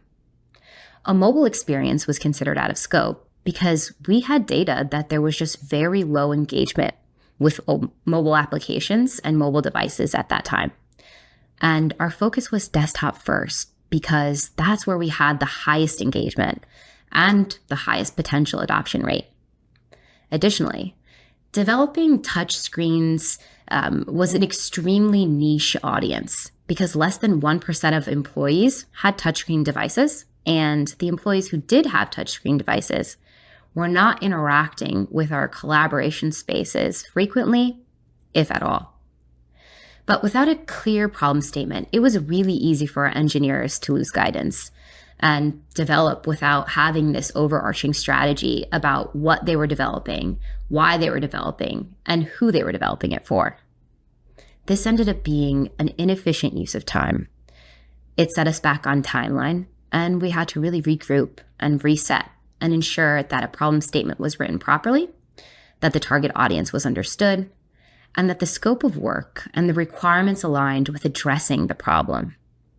So, don't be afraid to think critically. Ask questions that help you better understand the problem. Like, what is the problem we're looking to address? Who are we solving it for? Does the problem I'm working on align with the problem statement and mitigate the issues that exist today? Or is the work I'm doing within scope of that problem that I'm trying to address? A clear problem statement that defines the issues, addresses the target audience, acts as a guiding compass. It really helps teams navigate all design and development efforts towards solving that right problem. It also becomes the foundation for making informed decisions in the future around requirements, around your priorities, around your roadmap, and also provides stakeholder alignment. Ask the right questions early on. Document your problem. Ingrain credibility not just with your stakeholders, but with your team, by helping them see how everything that you're building is connected to a much larger picture.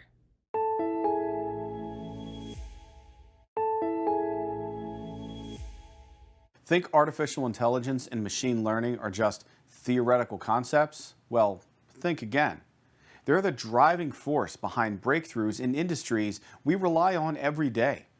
From diagnosing diseases faster than ever in healthcare to stopping financial fraud in its tracks, AI is reshaping the world around us. In this video, we'll dive into how these technologies are solving real-world problems, creating value, and transforming sectors like finance, retail, manufacturing, and even autonomous vehicles. By the end of this video, you'll be able to describe some key examples and explain how AI/ML is making an impact in various sectors. Let's start with healthcare, an industry where AI and machine learning are having a profound impact. Medical imaging. AI/ML models are being used to analyze medical images such as X-rays, MRIs, and CT scans to assist doctors in diagnosing conditions more quickly and more accurately. For example, deep learning algorithms can detect anomalies like tumors or fractures with a level of precision that can rival or, in some cases, even surpass that of human radiologists. Predictive analytics. Machine learning is also being used to predict patient outcomes and identify those at risk of developing certain conditions. By analyzing patient data, such as medical history, lifestyle factors, and genetic information, AI models can help healthcare providers intervene early, potentially preventing diseases before they progress. Drug discovery.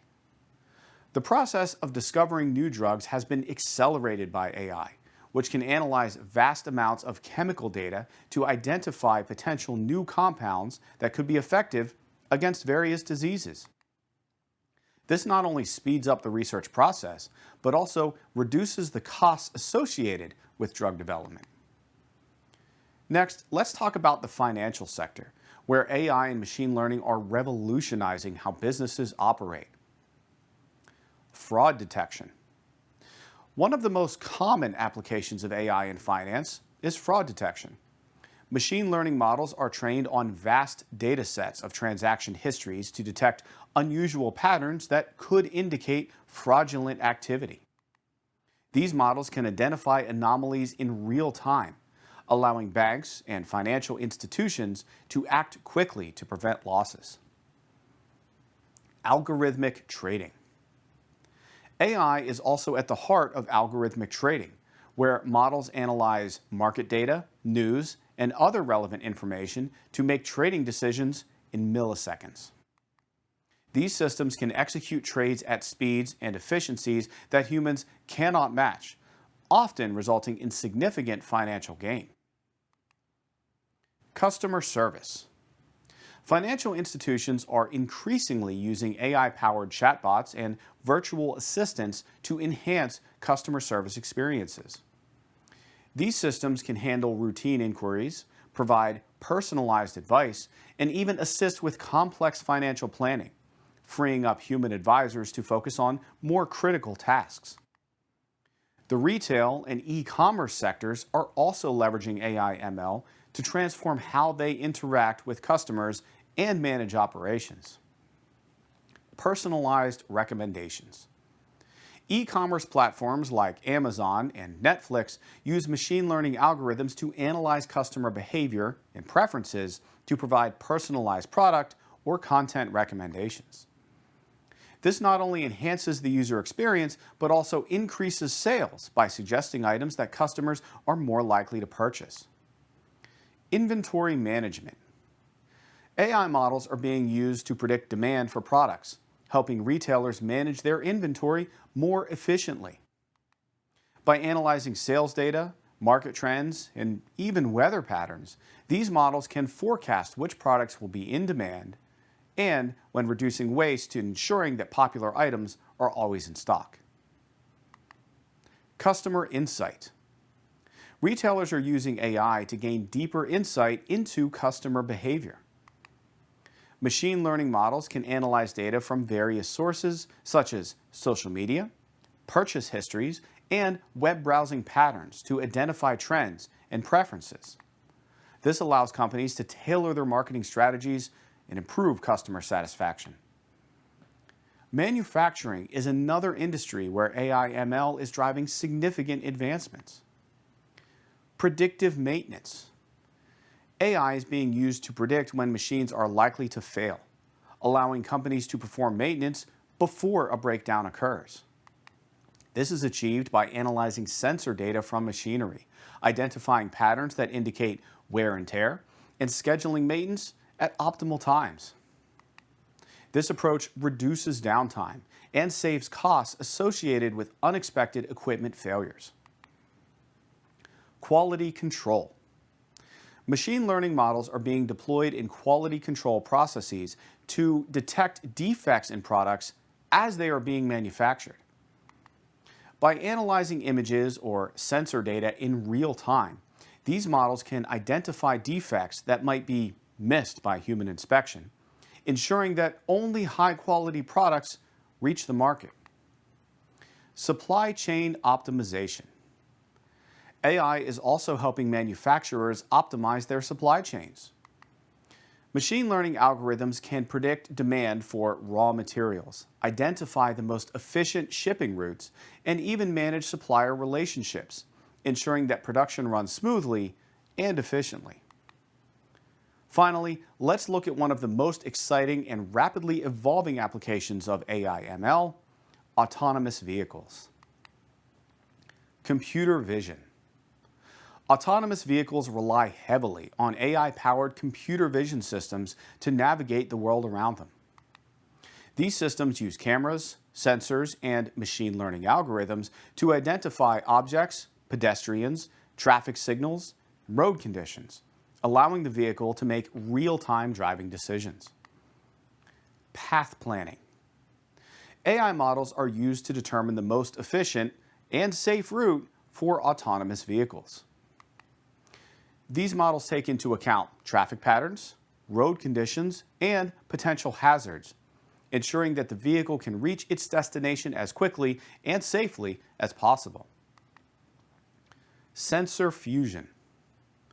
Autonomous vehicles integrate data from multiple sensors, including LiDAR, radar, and cameras, to create a comprehensive understanding of their environment. Machine learning algorithms process this data to make driving decisions, such as when to stop, accelerate, or change lanes.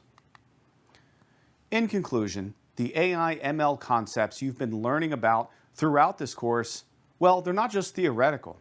They are the driving force behind some of the most innovative and impactful technologies in the world today.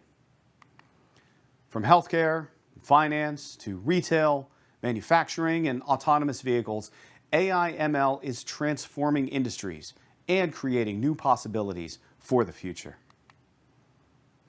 Now that you've seen how AI and machine learning are making a real impact across these various industries, it's time to think about how you can apply these concepts in your own work. Consider the challenges in your field, whether it's improving customer experiences, optimizing operations, or innovating new solutions, and explore how AI/ML can drive value. Start experimenting with models, data sets, and algorithms to see where you can make a difference.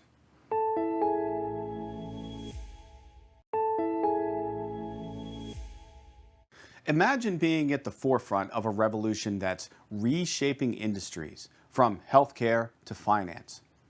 Well, that's exactly where you are right now, having journeyed through the fascinating world of artificial intelligence and machine learning.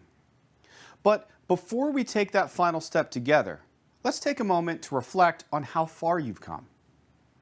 In this video, we'll revisit the key milestones of our exploration, diving into how machines learn, how we prepare and fine-tune them, and how they're changing the world around us. This isn't just a summary. It's a celebration of your journey and a launchpad for what's next. We began our journey with an introduction to the foundational concepts of AI and machine learning. We covered the basics of machine learning. We explored the core idea that machine learning is all about teaching computers to learn from data and make decisions or predictions without being explicitly programmed for each task.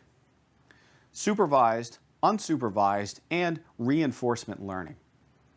We discussed the differences between these learning paradigms, where supervised learning involves labeled data, unsupervised learning works with unlabeled data to find hidden patterns, and reinforcement learning focuses on learning through trial and error. Understanding these basic concepts sets the stage for everything else we've covered. From there, we moved into the nuts and bolts of data processing and model building, critical steps in any AI/ML project, starting with data cleaning and pre-processing. We learned how crucial it is to clean and pre-process data before feeding it into a model. Techniques like handling missing values, normalizing data, and dealing with outliers ensure that our models can learn effectively. Feature engineering. We discussed how to create and select the most relevant features from your data, which can significantly improve model performance. Model selection and training. We explored how to choose the right machine learning algorithms for different types of problems, whether it's classification, regression, or clustering. We also talked about the importance of splitting your data into training, validation, and test sets to ensure your model generalizes well to new data. Once we built our models, we needed to make sure they were performing as well as possible. That's where model evaluation and tuning came in. Some of our evaluation metrics include accuracy, precision, recall, F1 score, and ROC-OC, which helps us understand how well our models are doing. Cross-validation. We learned about cross-validation techniques like k-fold cross-validation, which allow us to make the most of our data and avoid overfitting. Hyperparameter tuning. We discussed strategies for tuning hyperparameters, those settings that aren't learned from the data but can have a big impact on model performance. We use techniques like grid search and random search to find those optimal settings. As our models became more robust, we turned our attention to deploying them in real-world environments, ensuring that they can provide value in practical applications. We explored the steps involved in deploying a model to production, from packaging your model with tools like Docker to deploying on cloud platforms like Azure. Monitoring and maintenance. We talked about the importance of monitoring deployed models to ensure they continue to perform well over time, and how to retrain models as new data becomes available. Real-world use cases. Throughout the course, we looked at various real-world applications of AI/ML, including healthcare, finance, retail, manufacturing, and autonomous vehicles. These examples helped us see how the concepts we've learned are applied in practice to solve complex problems and ultimately drive innovation. Beyond the technical skills, we also focused on the importance of networking and professional development in the AI/ML industry. For example, building a professional network. We discussed strategies for connecting with mentors, colleagues, and industry leaders, emphasizing the importance of personal relationships in advancing your career. Creating a networking action plan. We guided you through creating a personalized networking action plan, helping you take actionable steps toward building and maintaining valuable professional connections. Staying current. We also touched on the importance of staying updated with the latest research, trends, and developments in the field through industry journals, blogs, and conferences. To summarize, you've learned that machine learning enables computers to learn from data using key techniques like supervised, unsupervised, and reinforcement learning. You've also grasped the importance of cleaning and preparing data to build effective models, along with optimizing model performance through evaluation and tuning methods. Additionally, you've explored the process of deploying models to real-world applications, ensuring they perform reliably across various industries. Lastly, you recognize the importance of networking and staying current with industry trends for ongoing growth in the AI/ML field. Congratulations on making it to the final stretch of this course. Now, it's time to put everything you've learned into practice with a hands-on project that simulates a real-world AI/ML scenario. You'll step into the role of a consultant for a fictional company, facing a challenge that only your newfound skills can solve. This is your chance to showcase your ability to select the right tools, prioritize tasks, and create a strategic plan that you can effectively pitch to non-technical stakeholders. Are you ready to take on this challenge and demonstrate your expertise? Let's dive in and start making an impact.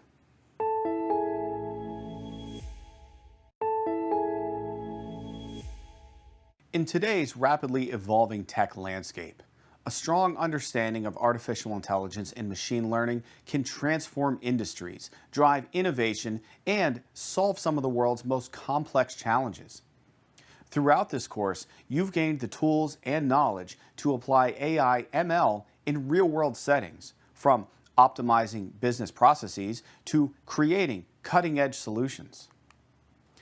As we wrap up, my goal is to ensure that what you've learned doesn't just stay theoretical, but translates into practical applications that bring tangible value to your projects and to your career. Let's take these insights and turn them into real-world impact. In this video, I want to take a moment to congratulate you on a job well done and encourage you to continue learning and growing your skills in the field. Whether you're planning to continue your studies, dive into a new project, or apply these skills in your career, remember that learning is a continuous process.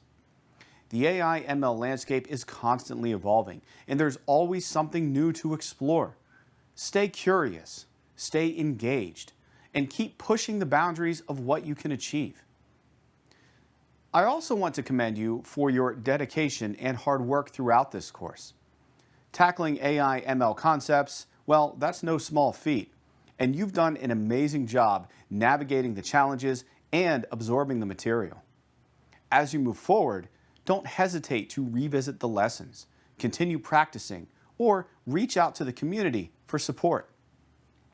You're now part of a global network of AI/ML professionals and enthusiasts who are shaping the future of technology. With the foundations of AI and machine learning completed, you're now ready to dig deeper into AI/ML algorithms and techniques. Remember, the future of AI is in your hands, and I, for one, am confident you'll make a meaningful impact. Best of luck in all your future endeavors, and I hope to see you again in another course or out in the field.